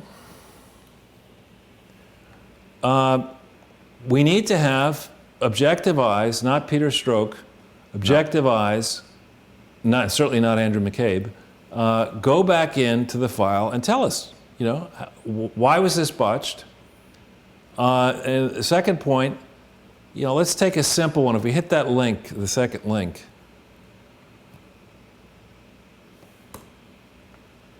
all right, this was on July 9th, 2003. Now, I approached the Irish government, and I can't share it with you. It's not a simple thing to do yet, but I've transcribed the text of multiple emails before and after this July, what was it? July 9th, 2003 announcement, wherein an agreement was reached with Ireland to provide $158.2 million worth of drugs to Mozambique. Right? That's a lot of money, far more than the Clinton Foundation was spending on anything else that it was doing. There is no accounting for any of this money in the Clinton Foundation books. There was no authority for the Clinton Foundation to do this in 2003. Yet, I have the emails, the email addresses, including a man who is now working in a senior position in charge of communications with not the television media part of Fox, but the print and other media part of Fox. The head of communications, Jim Kennedy, is all involved putting this deal together when the Clinton Foundation has no legal authority to operate internationally, when the people involved with this have, there's no record that they're anything other than maybe agents. And this is in 2003. You look through the sum total of the program service expenses, what the official expenses of the Clinton Foundation declared in the books for 2003, it's around $2 million. How are they spending $158 million giving drugs to people in Mozambique? It's like nobody in the FBI noticed this. It's like, well, I think that this is the psychological aspect of it, where they have it couched in this obviously philanthropic-sounding effort of giving drugs to poverty-stricken people in Africa. What kind of monster would question such an endeavor? Well, no, but the point here is that here's Bill Clinton. He's got a Secret Service detail. I'm just saying it allows them to hide the theft. No, I agree with you. But here's the counterweight, though. I mean, you got this guy, George W. Bush. Now, maybe it's all one big uniparty, but you got a former president of the United States. We're at war in Iraq. A lot of people might want to harm a former president of the United States. He has a presidential, post-presidential security detail. It's going to tell somebody in the Bush administration, hey, Bill Clinton's flying around Africa, going to Ireland, raising money for his foundation, and it's not going to dawn on the Department of Treasury, which sits on top of the Secret Service, wait a minute, this foundation isn't supposed to be doing anything outside the United States of America. Where are its forms for its foreign bank accounts? And it's the same department. And how could this just, maybe it's the argument is if you want to really commit fraud, you go big, you go strong. You don't mess around stealing, little packets of stamps. You go bigly into the $158.2 million supposed agreement to provide HIV/AIDS drugs to a desperately poor country where there are no controls, no roads, few doctors, few nurses, little electricity, and no prayer that large stream of money would actually be useful. Yeah. I just think that they've been in collusion for the longest time, going back to the 80s in Arkansas, as I spoke about Mina Airport and Iran-Contra, and that's just it. In any, down to the lowest level gang, when you got dirt on them and they got dirt on you, that's this dirt versus dirt game where they're just dirty as hell and they're doing crimes. Dirt Central. Dirt Central. So if we go back into the body. Dirt bags is more. So, there are multiple, government agreements, agreements with foreign governments and this Clinton Foundation in the earlier years. Did nobody in the FBI think to look at this when this investigation was open between February 2001 and ending sometime in 2005? Then, the drugs that were being distributed in October of 2003, an illegal agreement, in my mind, was entered into between this crooked company, Ranbaxy, a maker of generic HIV and other medicines. In India. And here we have this Blackburn report. Now, Marsha Blackburn, we've extolled her virtues before. She, I hope, will persevere eventually and become a senator, as she hopes to be, representing her home state of Tennessee. But she is, her staff put together the report. We've shown it to you before, but this is an extensive document with tons of footnotes and links and whatever. You can see the whole story here. Lots of source material. And it's in, exhibits, all sorts of stuff. At your leisure, consider this. This goes into great detail concerning how the Clinton Foundation strayed off of its original purposes into these illegal activities. And it's a long chronicle of failures, frankly. And we still, as a result of this report being issued, or an earlier report being issued, the IRS was forced to admit in 2016 that they were going to actually go ahead and investigate the Clinton Foundation. We still don't know what the IRS has been doing. I imagine it's busy, but we still don't know what happened. What happened. This is a really extensive report here, Charles. I want to add for people that most of the episodes of Sunday with Charles, because we've got 1,075 people watching right now, and each week there are more viewers for the show. So anybody who's new, usually all the episodes will have your presentation in it, and all of these links are within the PDF presentation. And if there's ever one that I've forgotten, somebody should just, if you're looking for it and it's not there, just email truth@crowdsourcethetruth.org, and I'll be sure to add the links. Sometimes I miss it, but that's okay. Most of them are there. All right. Thank you for that. So we go back into the body. The fourth question is, last week, for those of you who didn't see the presentation last week, last week. Wednesday. Was it Wednesday we did the Global Initiative? Sunday and also Wednesday. Getting to be where I can't remember everything we've done. But anyway, if we look in the fourth link there, this is a crowdsourced project. You can go in here, a little bit further down, you can search commitments to action. You can put in whatever you want. Let's for fun, we'll put in Siemens. S-I-E-M-E-N-S. E-N-S. Oops. One wonders, okay, only 10. Do you have the ability to go into Google? I do believe I could do that. Really? You can Google? I'm not sure, but we could try it. All right. I do have this thing called the internet, and You have that we'll try too? it. We'll try it. You'll be amazed. What would you like me to search for? I would like you to apply Ortel's first law Yes. to Siemens and see what we find. Well, There are only 561,000. and for those who don't know, Ortel's first law is just put the word fraud there. Siemens guilty of global fraud. German court calls for new fraud trial for former Siemens manager at Siemens. Bribery was just a line item. Wow. And that's from the failing New York Times. United States versus Siemens. SEC charges 7 former senior. Wow, this is a rich one. This is quite a lot of returns, Charles. Yeah, I'm just saying, this is, I mean, this is one of the, I think it was with Siemens where I began to think there could be a law associated with this approach. Wow, that's amazing. It's quite a lot of listings there for people to dig into if they want to. You can do the same thing for General Electric, in quotes. You'll see there's... And that really gets Back to your original claim to fame, and also what our friend Jan Weinberg has been working on. This actually was, in part, I think, because of me. Do we want to click on any of these? Well, it just, I mean... It illustrates the point that there's, you know, GE agrees to pay $50 million fine in an accounting case. And then on the way out, the left goes after Jeffrey Emmett. Wow, this is funny. Wait, so, here they're saying there is no accounting fraud, but yet they had agreed to pay $50,000. $50 million. $50 million in an accounting fraud. But this is later. This is the most recent episode where they. But back when I brought it up, there was fraud. Yeah, this is more. There's no accounting fraud remaining. They should probably say. Yeah, and it'd be risky to basically say things like that. If we risky for them to say that? Yeah, it's to make a flat-out comment like that while securities are trading, you better make sure there's because that would be fraud? Yeah. If there is fraud and you say there isn't fraud, it's fraud again. You're looking kind of stupid if you do that.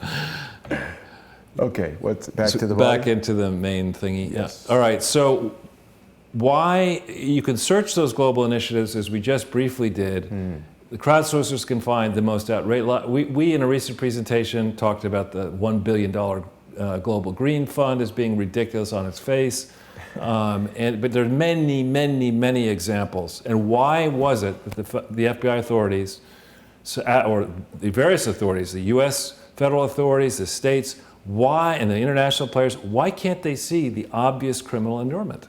It's right there. Criminal allurement is when an insider, a significant donor, a trustee, an executive derives a personal benefit, not just money, an edge, an advantage through the operation of a charity.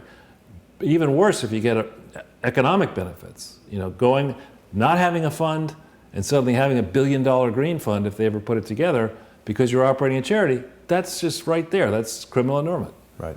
On 5, we've talked about in the past this laureate thing, but I just saw, if we hit this link, this is really... This one? Yeah. It's actually kind of hilarious.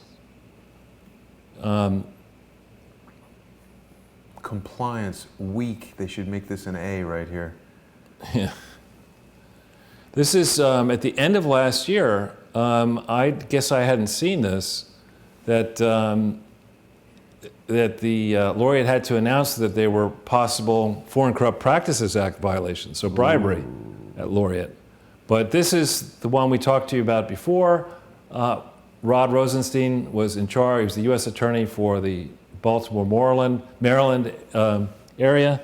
Laureate is a Baltimore, Maryland-based company, audited by the same accounting firm, Price Waterhouse, in a joint venture illegally with the Clinton Foundation since 2007-8 timeframe.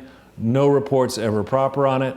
No joint venture information concerned. No registrations in any key states. No financial filings. No audits. No full disclosures concerning. No nuttin'. Big fat nuttin'. And why didn't Rod Rosenstein catch this? Why didn't he take the investigation against Ron Boxey, which he supervised, his office supervised? Why didn't he take that home? Why is he the Deputy Attorney General now? Why is he the person supervising Mueller? I mean, But didn't Trump know about this? I don't know. This is one I do fault the Trump administration for not vetting Rosenstein properly. Why didn't they hire you, Charles? Like, Because I'm not a lawyer. It doesn't matter. I mean, all these guys are lawyers, and look at what they're doing. I think lawyers or liars. Well, yeah, or both. We go back into the. Okay, so then we talked around the whole Russian thing. The reality with Russia is that, in fact, one of the first initiatives that Barack Obama undertook with Hillary Clinton was to try to restore relations with Russia. We talked briefly about it. The idea easy that button. What do they call it? The reset. The reset Russian button. reset. And she made a dumb presentation of actually having that button and pressing the button. And was Putin there? I don't know if Putin was there. It might have been Lavrov, I think it was. Somebody was there, and I remember thinking that Russian guy has a look on his face that He knows this is ridiculous. Right, it was mistranslated. It meant something like "jip" or this sort of reset. It was the wrong translation or whatever. That's so funny. But the point is that had there been oversight in Inspector General, had there been independent trustees at the Clinton Foundation, there would have been an accounting of all of these transactions that are in this Clinton Global Initiative, commitments in other places, where people either who are oligarchs themselves, powerful business people in Russia, who wanted to forge deals with Western companies, American... Forge is an excellent choice of words. Right. Would have had to disclose all the fact that they made a contribution to the Clinton Foundation, that they also were doing these deals. There would have been oversight of all that. Not by Hillary Clinton as the Secretary of State, not by the people in the State Department, but by serious trustees who would have said, wait a minute, we want a legal agreement between the Clinton Foundation and the Secretary of State's office, because we're responsible to make sure that our tax exemption is not screwed over by crooked business deals. So we want real trustees, we want a real agreement, we want real disclosures concerning what was happening in Skolkovo, which was this idea to create a Silicon Valley near, I think, St. Petersburg. Well, that's what I want to talk about, because when you brought that up, I didn't really know anything about Skolkovo, and that was what I applied the, Fortel's law to. And I've learned quite a lot of interesting things about Skolkovo. It was more than just Silicon Valley. It's really a whole kind of startup incubator type of thing that is just like a whole modern city. And I was doing some research and looking at some videos about Skolkovo. I hope that we can see some of the areas of the world in Google Earth aren't quite built up to the way we want them to be just yet, but I have found a video about Skolkovo where they're showing how all of these different companies come there. It's almost like a giant village where it's sort of like an ongoing trade show where they share new technologies.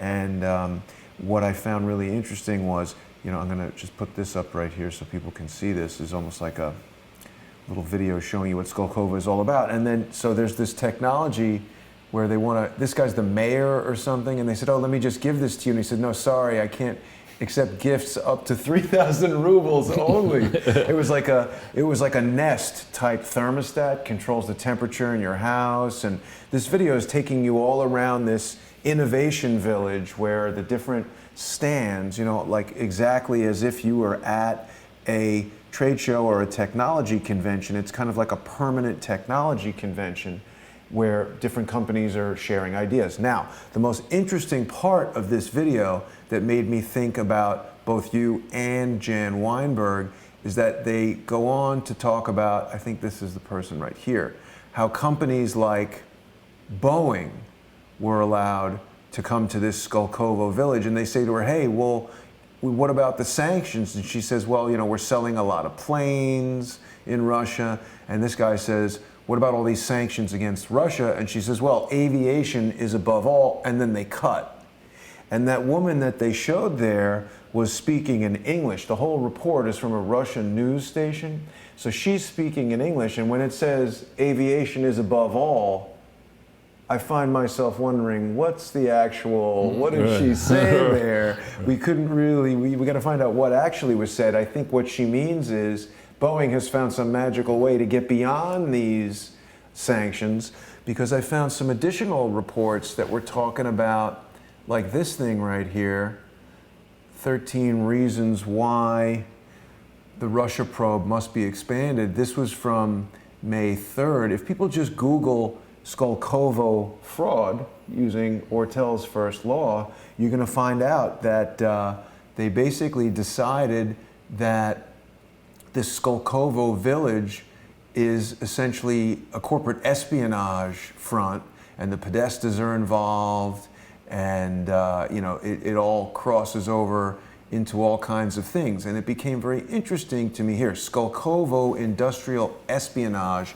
and missile development, prompted by Clinton Foundation staff and authorized by Hillary Clinton. The State Department in May 2010 facilitated the visit of 28 high-tech CEOs.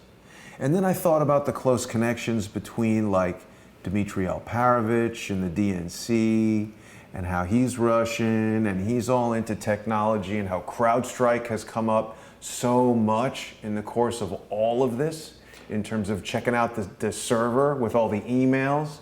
And then Jan says that Boeing has the emails, and it's like there's all these guys colluding to keep these emails from the general public. What's in the emails?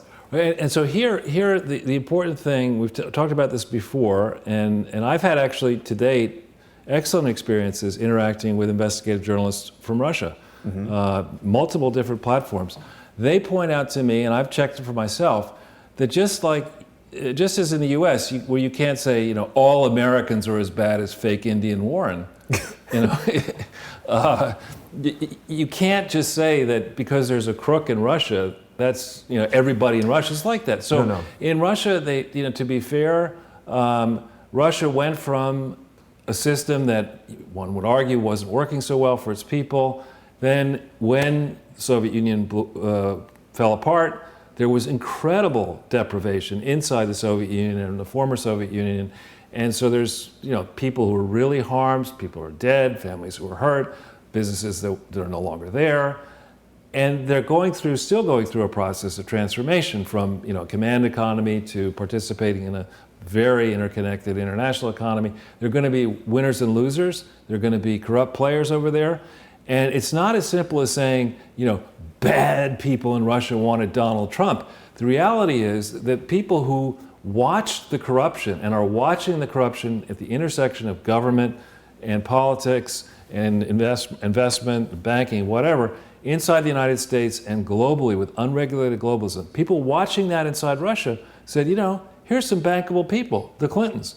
And let's not forget that Mark Rich, basically made a lot of money plundering the former Soviet Union, plundering Eastern Europe, all the while that Bill Clinton was president of the United States. And then he just pardoned him. I mean, so here we have, when we think about unpacking the question of what may have happened in 2016, we shouldn't just be looking at 2016. Yeah. We should be going right the way back to 1988, 89 to figure out, cronies in the Uniparty, be they with the Bush wing, Romney, whatever, or Clinton, Obama, what were those cronies doing to offer up the potential inside this country that Russians would be able to gain advantages here, or alternatively, that our companies were going to be selling planes and other things into Russia, or maybe we were doing joint ventures.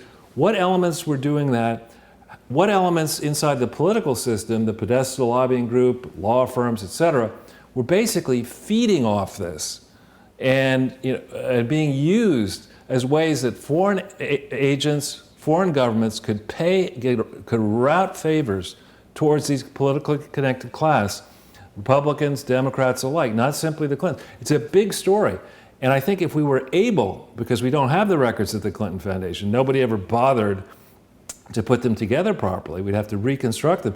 If we could go back into 2009 forward and look at it year by year by year, name by name by name, and really tease out all these transactions, I think we would discover that actually what was going on is that the Clintons were harvesting this potential in Russia for their personal and political benefit. And they didn't want Donald Trump's people, and maybe the deep state doesn't want Donald Trump's people now that they hold control at the IRS and soon at, with all the positions, Department of Justice. They really feared the type of deep inquiry into this period, precisely this period. So they concocted. It was a lame approach.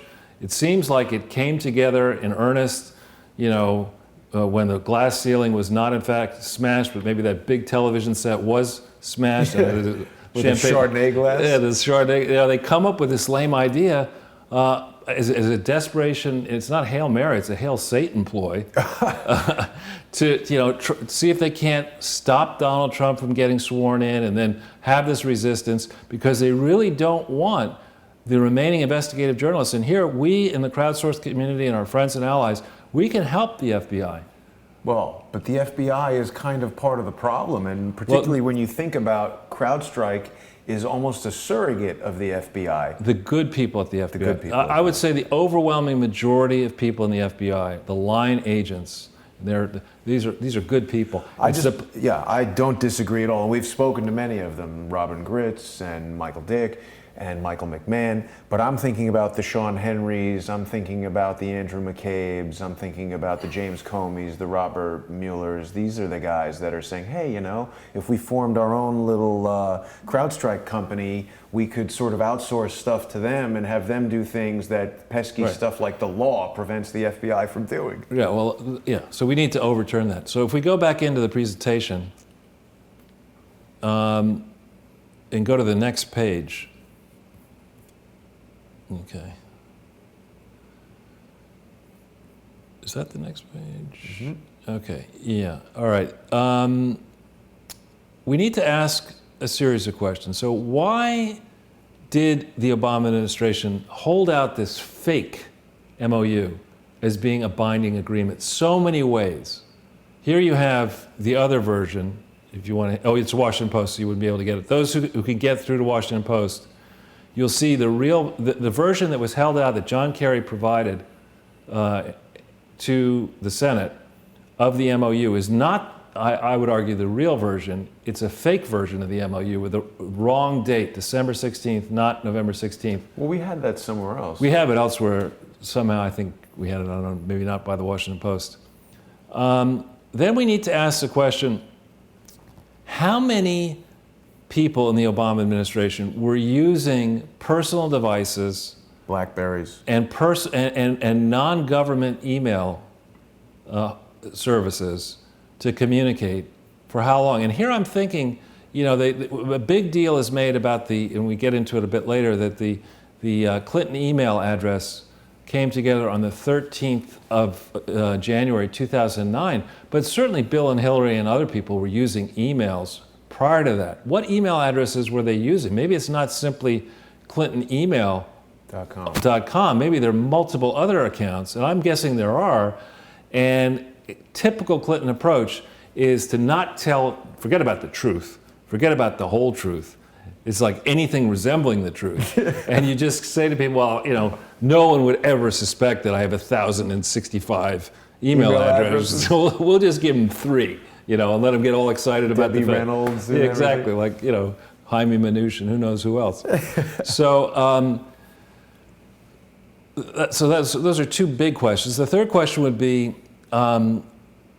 explain the process, the oversight process that allowed the Clinton machine to control all this valuable information at a time when the foundation was harvesting Hillary and Bill's contacts around the world to raise money for an endowment, to seed money away for a potential presidential campaign. How is it that they were, why didn't they go to the Jeffersonian Library, whatever it's called, and say, look, I want the Magna Carta, I'll take, the Declaration of Independence, I'll take the Federalist Papers.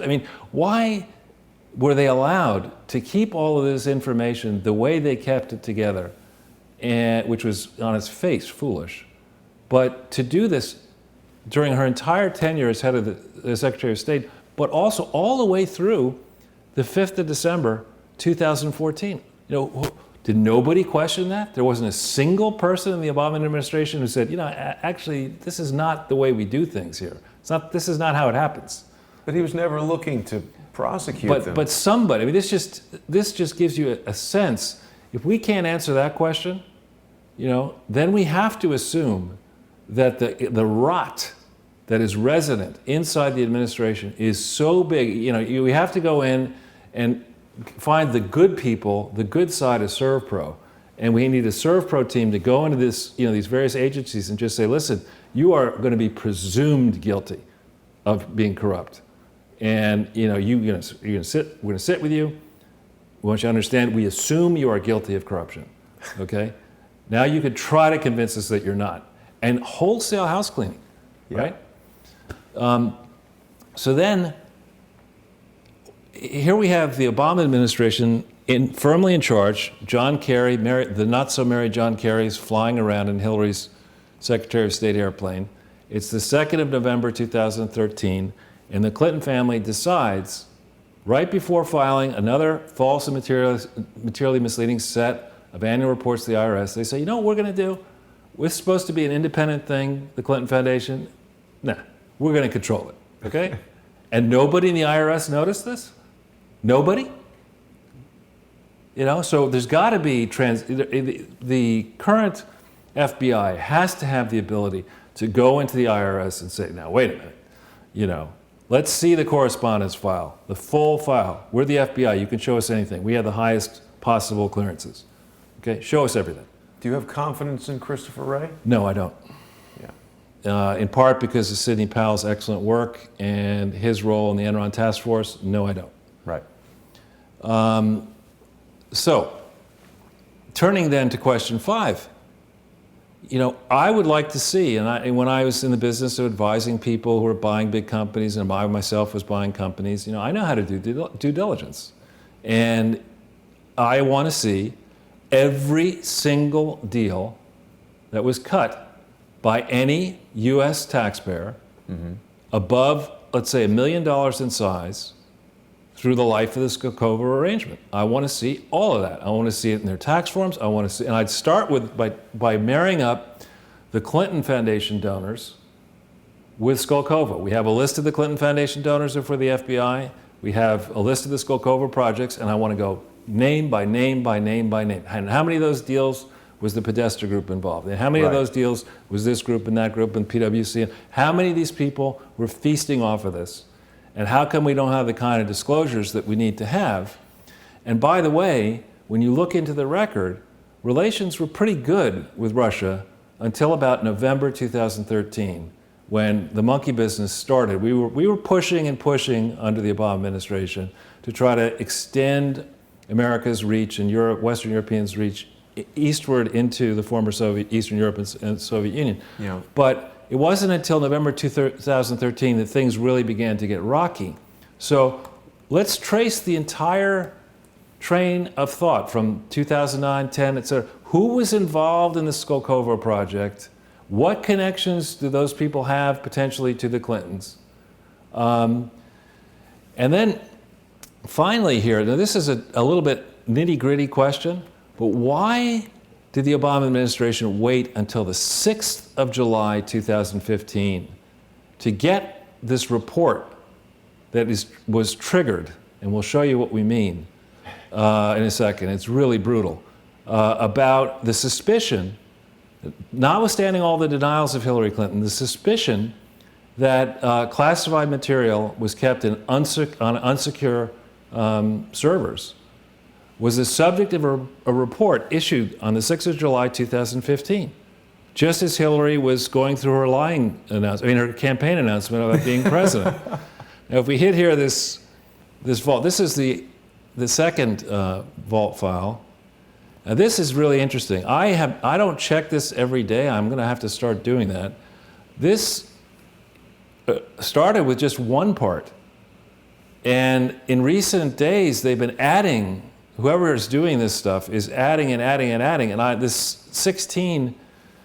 It's quite extensive. Yeah, and if you go to page 129, hypothetically, if you can do that. Of part 16?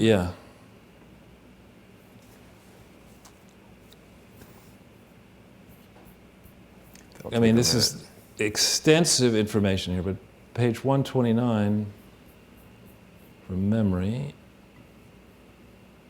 Yeah, almost there. Do you see page numbers? At the top, if you put your mouse up here. Got it. I think that's 129 there. This? Oh, 138. Okay, there we go. There you go. Is that 129? Somehow Yeah, it's good, that one. Why are all these guys named Star? What's up with that, for real? I That's don't crazy. know. But see, look, this is really interesting. This is a letter dated October 20th, 2015. So the campaign is about to start, right? The primaries have not yet started. Right. Hillary and their team have already rigged the primaries by getting that agreement signed with Mark Elias. And here a letter goes into the Secretary of State, Assistant Secretary of State. This request supplements previous requests for records relative to the preservation and production of records associated with @clintonemail.com. Seems like a spoliation notice. It is similar, yeah. Good for you. Based on information received during the FBI's review of records associated with, the FBI respectfully requests the Department of State allow the FBI the opportunity to review briefing books and/or materials prepared for the Secretary of State for the time period of June 16th to 18th, 2011. Now file that thought away. What might have been going on June 16th to June 18th, 2011? Where was Hillary Clinton? But importantly, what meetings were going on here? Yeah, And she's what Secretary of briefing State. might she have been receiving about said meetings? Russia's stuff about Skolkovo? Could well be, as we'll soon see. You know, when I used your law on Skolkovo, it basically came up kind of like right away as soon as they started making it. There was a lot of fraud going on. Could be. So we get back into the presentation itself and go to the next page. All right. Whoops. Sorry. It's okay. It's much more responsive now. It's like a Jaguar. All right, so we said before that Clinton email was registered on 13 January 2009. But I happen to know, through the work that I've done, that Office of William J. Clinton, otherwise known as OWJC.org, is another email address that was used. It was prized. Oh, wow. And you'll see that Doug Band used it. Many people use that. They had all these secret servers. I haven't even heard about that until right now. You know, there are many different ones. And as a guest, the way that, you know, I have, I don't know how many emails, probably 2 or 3 different emails that I use. You hosting the server in your bathroom? Yeah, exactly. No, exactly. The backyard, that's what I do. It's good. Washington Square Park. But the point is that what, if we could just make it, what email address was Justin Cooper using before the 13th of January 2009? And what about these other people who were helping AOL. Bill Clinton, Doug Bannon, what? AOL. AOL, Yahoo for certain, okay? And so what happened in 16th and 18th of June 2011 is seen here. Oh. You've got me on the edge of my seat, literally. This is, to me, strikes me as the equivalent of the Clinton Global Initiative in St. Petersburg. Same idea. How so? Well, it's a collection of elite people, elite business people gathered together with global business leaders. Dude looks super red. Yeah, he does look like a little rosacea problem there. Sorry, I don't mean to rosacea. But that fellow, Anatoly Chubais, these are all well-known oligarchs. This guy? The next guy is Victor Vekselberg. Wow, they all look really weird. Well, no, easy now, we can't. I mean, but like scary, like James Bond villain style. There's Medvedev, snappy dresser. Yeah, he looks all right. This fellow looks a little odd. That's a James Bond villain if I've ever seen one. He just needs a bald cat. There's a guy that looks pretty grumpy. So these guys are what? They're all creating this technology village to steal technology from companies Well, around the world? I wouldn't say that's. I mean, I don't mean to be hitting people on... No, see, I think it's a lot more complicated than that. I think that our big Western technology multinationals, you know, saw and see tremendous potential in helping Russia expand its infrastructure. When you think about Russia, it's very different than the United States in that its territory is almost twice as big, and yet, unlike the United States, where we have people in many, many cities, large cities, Russia does not have so many large cities, and it also doesn't have, you know, a 21st century infrastructure yet. So there's a big opportunity for the large multinational technology-driven companies to sell into.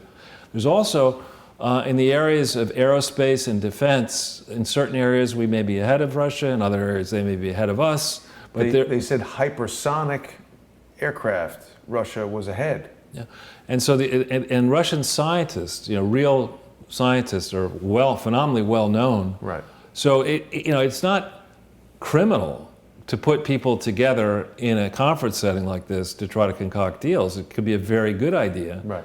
But the problem is when you use a foundation, a U.S. foundation, the foundation, if the Clinton Foundation was involved in this, cannot be used to create personal benefits. While Hillary's right? the Secretary of State. Yeah, there'd be nothing wrong with having the Business Roundtable of America participate with a similar organization in Russia and swap ideas about, you know, how you can do deals together. It's just capitalism. Provided that you're, you know, making full disclosure to the United States authorities and the Russian authorities of potential conflicts. There's a lot wrong, you know, going and saying, you know, I'm the Secretary of State and I can't officially help you out getting this approval, but my husband over here has a foundation, and don't worry, it's regulated, but nobody's going to look. Right. You know, why don't you pay him off?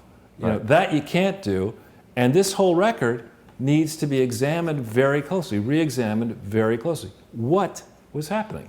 Yeah, the video spoke a lot about a lot of international companies, Japanese companies, Korean companies, and they obviously are trying to move away from having their economy be so focused on oil and gas and get into more high tech and, as you said, expanding cities and things like that. And that's all good. Yeah. You know, but what is not good is, as I say, using the pretext of a business or a charity meeting as an excuse to line the pockets of American, Western, and Russian. Looks like Steve Bannon's distant brother, doesn't it? Yeah, you're right, he does. But it's not. So anyway, there was an active meeting, and the fellow chasing the preceding filing that I showed you was specifically interested in exactly what briefing materials were given to the Secretary of State in this time frame, a time frame where her public schedule is not available, because I've looked for it. Ooh, that's interesting for sure. So instead of solely focusing on how elements in Russia may have colluded with elements of the Trump campaign, it seems to me we need to take this right the way back to 2009 or maybe before it, all the way to 88, 89, and ask the similar sorts of questions. Now,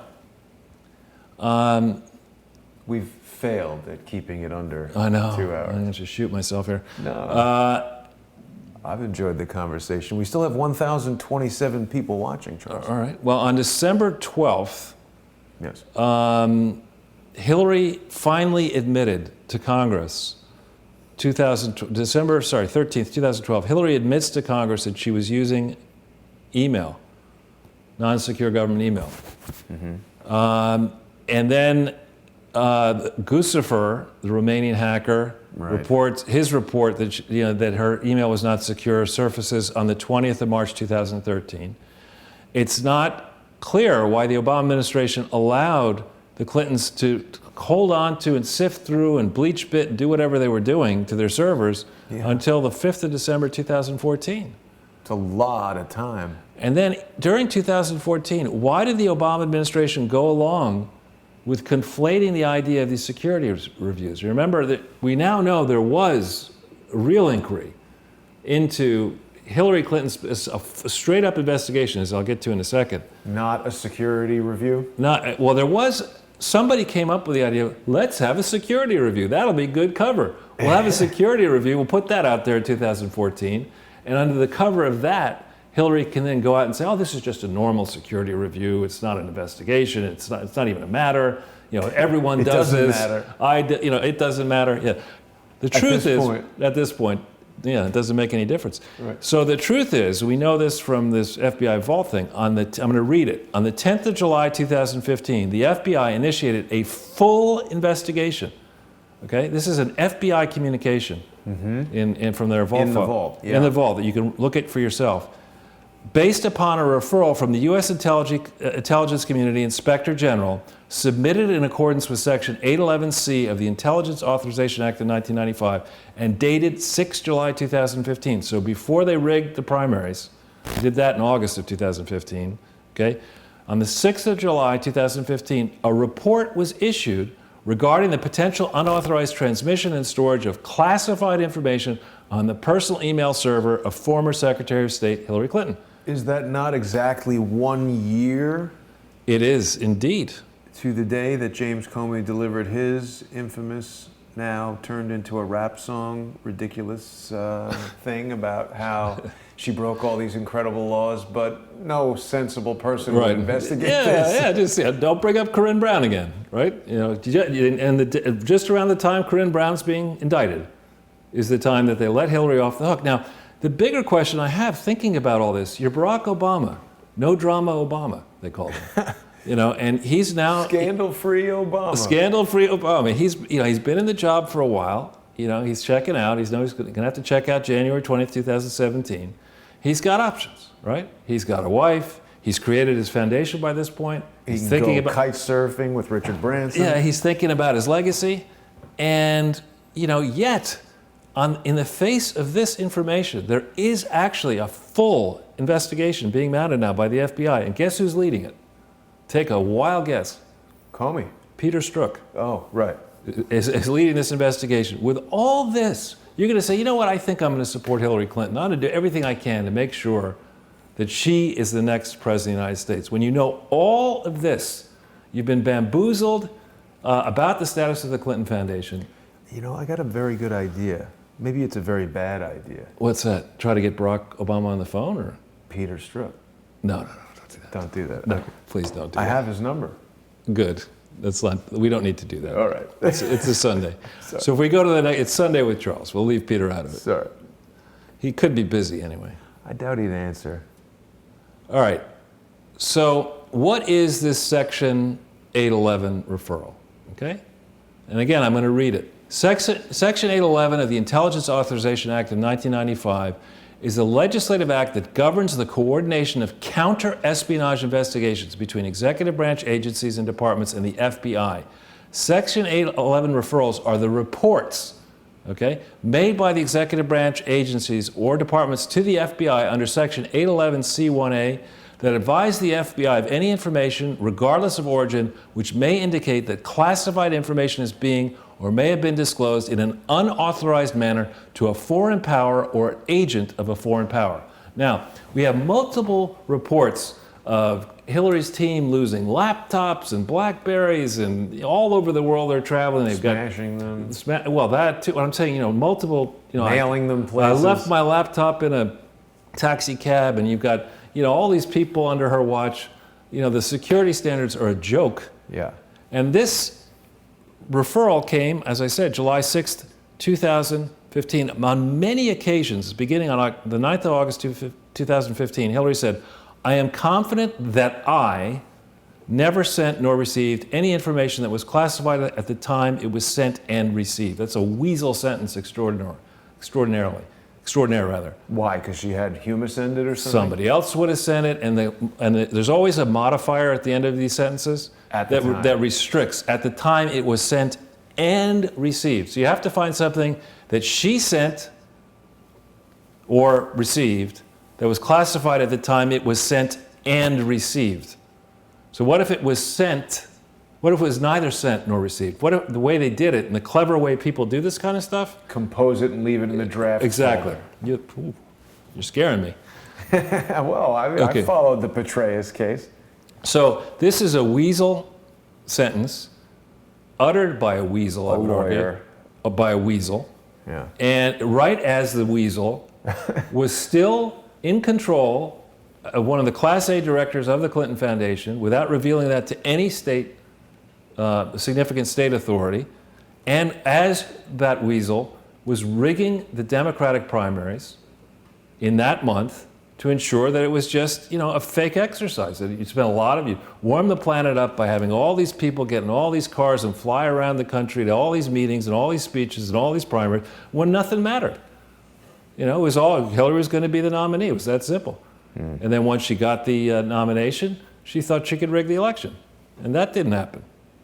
So on the 9th, she says she's confident. On the 12th, the wiped server is handed over to justice.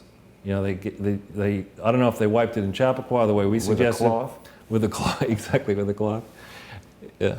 And I love the way she actually says in this timeline in here, she says something like, of course it was secure. My houses are protected by the Secret Service. Nobody could get inside. Oh, come on. I mean, it's totally ridiculous. So this long litany, this long history that we're exposing to you now, the ability to go through and cross-check and amp up the pressure, to me shows no security, no effective controls. That this thing, the Clinton Foundation was out of control, the State Department was out of control.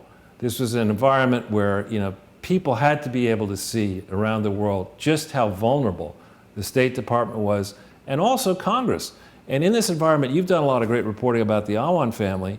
This link here gives you, in the bottom of it, a lot of stories done by Luke Rosiak and the Daily Caller people about the Awan affair. But why, if we're going to go talking about collusion, it's not simply for Russians who may have had an interest, or even the Chinese have had an interest. I wouldn't be surprised if our own allies saw these gaping holes here. And certainly the Pakistani government or the ISI seems to have decided they want to exploit these vulnerabilities. We're going to have a real investigation into what happened. It's got to go across the board, not just into 2016. It's got to go way back. None of the team that stands to be exposed, the Muellers, the Comeys, the Rosensteins, the Wrays, the people who have unfortunate conflicts, it would appear, they have to stop work on this project. And we have to have a new team go in, first thing, dry clean everything that the old team had looked at, and then really do a deep dive in here, right? We deserve to understand who are the many actors who were selling out, we the people, for political advantage and for personal gain via these various foundations. And why does Barack Obama and do his people believe that his foundation could go ahead and do the same thing? Well, it was working so well for so many years. I think that's the answer to why. So if we go to the next page, this is, I think, the final page. Mm-hmm. How much did the Obama administration, the Democratic Party, know about the true state of the Clinton Foundation? It's a good question. I think each of these questions, we can come up with other questions, but these seem to me to be the big questions. Slightly more poignant than what happened. What happened, yeah. I think Bill had the right idea with the draft of what happened. Didn't he throw it in the garbage? I don't know. Or she made, anyway. So we ought to have good records. The FBI, the good line people in the FBI have resources to understand the money flows, and particularly the international wire transfers between various actors, be they government or private, that may have sent money towards the Clinton Foundation, particularly when any of those transactions touch what was going on with Skolkovo. Mm-hmm. We need to have a real report on that.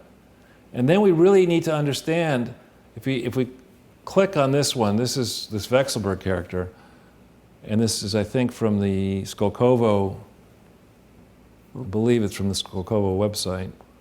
Oh no, that's his Renova Capital, or Renova Group. So this is a man who has made a lot of money. He's got a lot of contacts, a lot of connections. I think that's great. I like seeing people making money, particularly if they're doing it legally, lawfully around the world.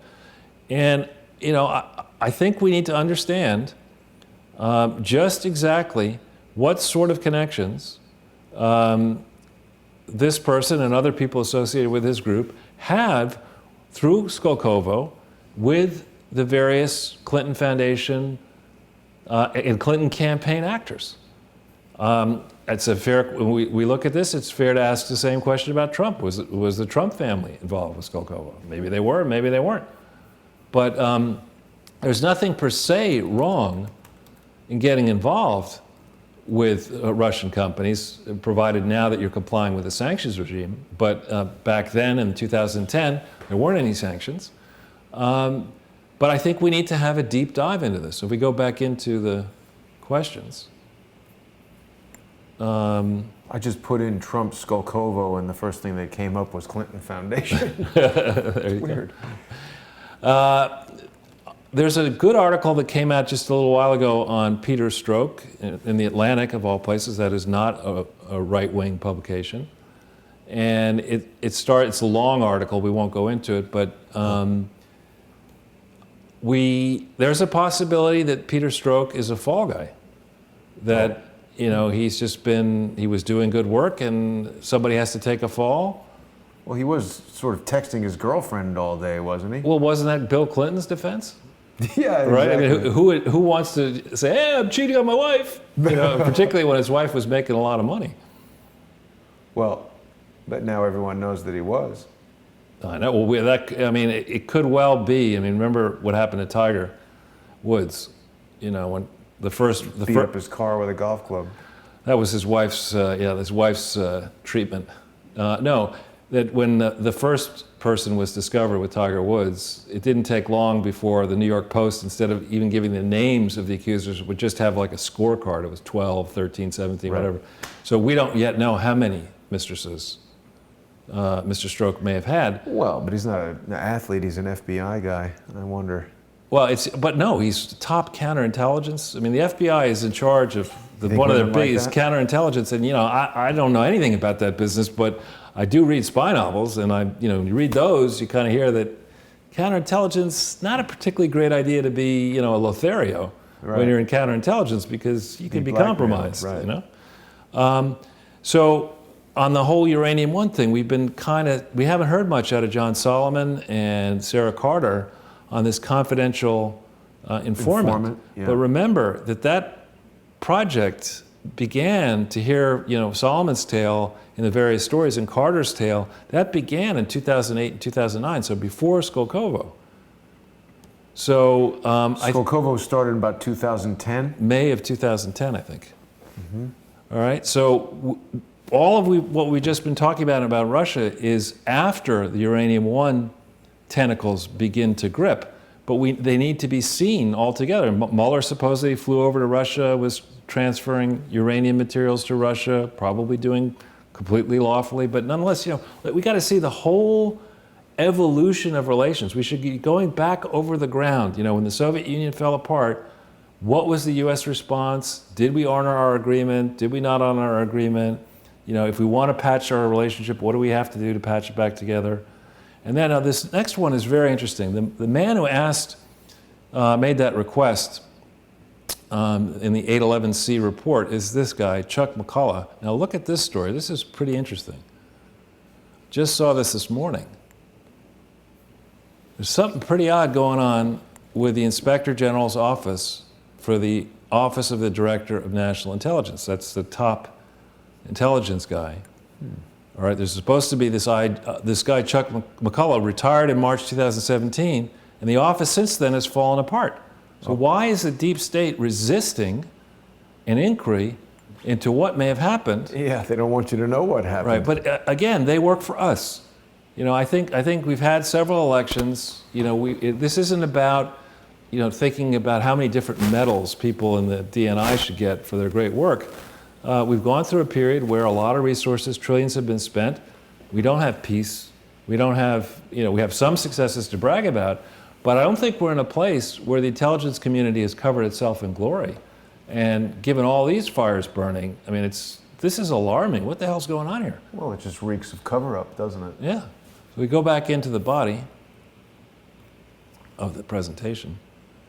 My final question here, and I hesitate to cite ABC News, given what happened recently with Brian Ross, but when I look at this landscape and I see the many missteps, the many problems, and the many times that James Comey is involved one way or another, things he should have caught at the Clinton Foundation in 2001-2 forward, many other things he should have caught when he was subsequently when he replaced Mueller as head of the FBI, his failures to do the right thing, in my view, on the Hillary Clinton email investigation. Yeah. The fact that he has made a lot of money, and we don't really understand precisely the various contexts he may have, the ways in which he has been compensated. Were those truly arm's length compensation or not? I don't understand why a man like James Comey, A, would get the book deal that he just got, and B, would feel that he had such leverage. I mean, there's something doesn't make sense to me here. How much did they pay him for the book deal? Because, we don't know. Because honestly, who the hell is going to read a book by James Comey? Well, I mean, I guess it would be interesting. Who's going to read a book by Hillary Clinton? Yet another book, or Chelsea Clinton for that matter. But they're super famous. I mean, James Comey, how many FBI directors have written books unless it's like unless he's going to tell us for real what happened? That's going to be a cover-up, that book. Right. So, fewer slides. I guess the moral to this presentation is that you and I like to talk, but we wanted to give you an update here, a new way to think about the Russian angle, which has been pounded into smithereens by the Never-Trumpers and the Democrats have been trying to make a real issue of Russian collusion. I think it's a delusion to say that it just involved or only involved or even involved Donald Trump. I think you want to talk about collusion? There's a lot of collusion here. And the first question, it's not just did you collude with a foreign power to make money, which is not good. It's did you collude with a foreign power to get political influence? Did you collude to sell military technology? Yeah, exactly. And worse, did people here commit treason? Did Hillary Clinton and her team, and for that matter, Barack Obama, engage in treasonous activities during the period January 20th, 2009 through February 1st, 2013 is one set of questions. That might involve Hillary and Barack Obama. Or did such activity potentially occur after Hillary left her role as Secretary of State, but as she was getting her game together to try to be President of the United States? I mean, these are big questions, and it hasn't been litigated, nor has it been debunked. But she loves to say that, right? Oh, that's all been litigated, and it's been debunked, and it's a right-wing conspiracy theory, and nothing happened. But I do agree with her on one thing. What's that? Each day, when it comes to her, the more I believe in karma. I do believe in that. So that would be my parting comment on this matter. Charles, I got to tell you something. This was a really compelling presentation. I didn't know anything about that Skolkovo situation before you brought it up today. And it's just literally staggering the degree to which this corruption, collusion, covering up is going on. You look at the connections between Strzok and Mueller and Comey and Clinton and CrowdStrike and Russia and Alparovich and people who are using misinformation. And it's the pattern and practice. They push out a lie. Trump is going to knock this down. And they're like, oh, he colluded with Russia. Right. And they just hit that so hard that it results in an investigation that's now stymieing his presidency, wasting our tax dollars, wasting resources that could be used to investigate actual corruption, actual collusion, real things that could help move the United States forward in an economic, political kind of, useful way. They just want to expend a lot of energy on nonsense, and it's really quite upsetting. Well, one thing I should do quickly, actually, is there are two shout-outs I'd like to give. One is to the great Peter Schweitzer, who really has done yeoman's work on this whole question of Clinton cash and also Skolkovo. He was the first person to do a detailed report on Skolkovo. He's amazing. He really is. He's a great guy, a great person, and his team are fantastic. They've done hard work. I owe my interest in this in part to his excellent work, which came before my own. And I really appreciate all the hard work he did and is doing. It's very, I think, complimentary to what we're doing, you and I. Well, I think what we're doing is complimentary to his. Well, I'm trying to be And also I'd like to thank Steve Bannon as well. He was, I think he has considerable interest in this. We're at a moment now where to get this tax bill along, we can close off some of the negative ink, the deficit, by really pushing up the heat now on these charities, the big charities that have donated to the Clinton Foundation. So I want to shout out to Peter and to Steve, but also I think to you, Jason. Your team has been doing great work. The Crowdsourcers, it's coming together nicely. It's building. The people are reaching out to me. Some of them very helpful with good tips. I appreciate that, and I know that it's possible to support your group, and maybe you might. Yeah, well, of course. Thank you, Charles. And Crowdsource the Truth is a community-supported effort, both in the information and in the financial support. And obviously, this has become my full-time job. And so if people want to make sponsorship payments, I'm very careful to expressly not refer to them as donations, because some people mistakenly think that Crowdsource the Truth is somehow a nonprofit organization. It's not. This is a startup business. It's a television program here on YouTube that brings news information to people.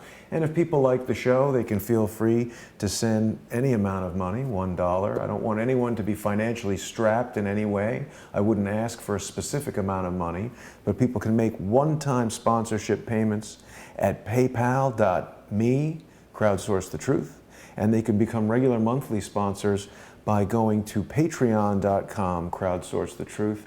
And we also have an array of lovely merchandise. Don't worry about that, but there's some new stuff now as well. And the website for that is called redbubble.com. And if people go to redbubble.com and just put into the search bar on Redbubble, just type in Crowdsource the Truth, you will see the lovely array of mugs and t-shirts and a lot of the different really cool graphics that we've come up with for some of the episodes of Sunday with Charles are on there. We've even had crowdsourcers create amazing Sunday with Charles graphics, including the great Fortel and some of the not so fabulous, remember, with Hillary and Michelle. And one of the newest items that I really, really like is we feature the deep state dummies. I'm not seeing them on here immediately, but the deep state dummies, here they are.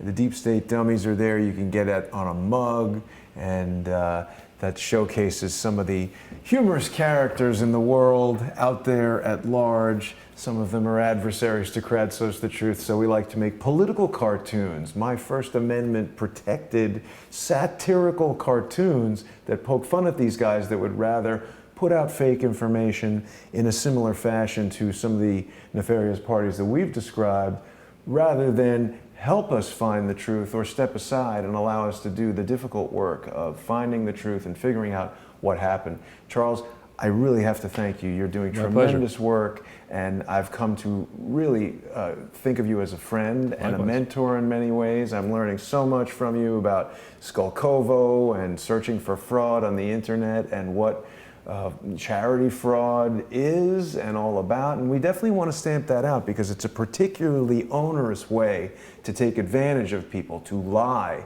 about what you intend to do with their charitable donations. Now, of course, if someone's running a privately owned for-profit corporation, there's no need for the proprietor of that company to explain what happens with the funds. And the goal, of course, is to be as profitable as possible. But with a 501c3, it's very important that the Clintons, the Obamas, and anyone who might be running a tax-exempt 501c3 corporation adhere to the laws very carefully, because I do believe someone who you don't like, but I voted for back in the day, Ross Perot, used to speak about that giant sucking sound.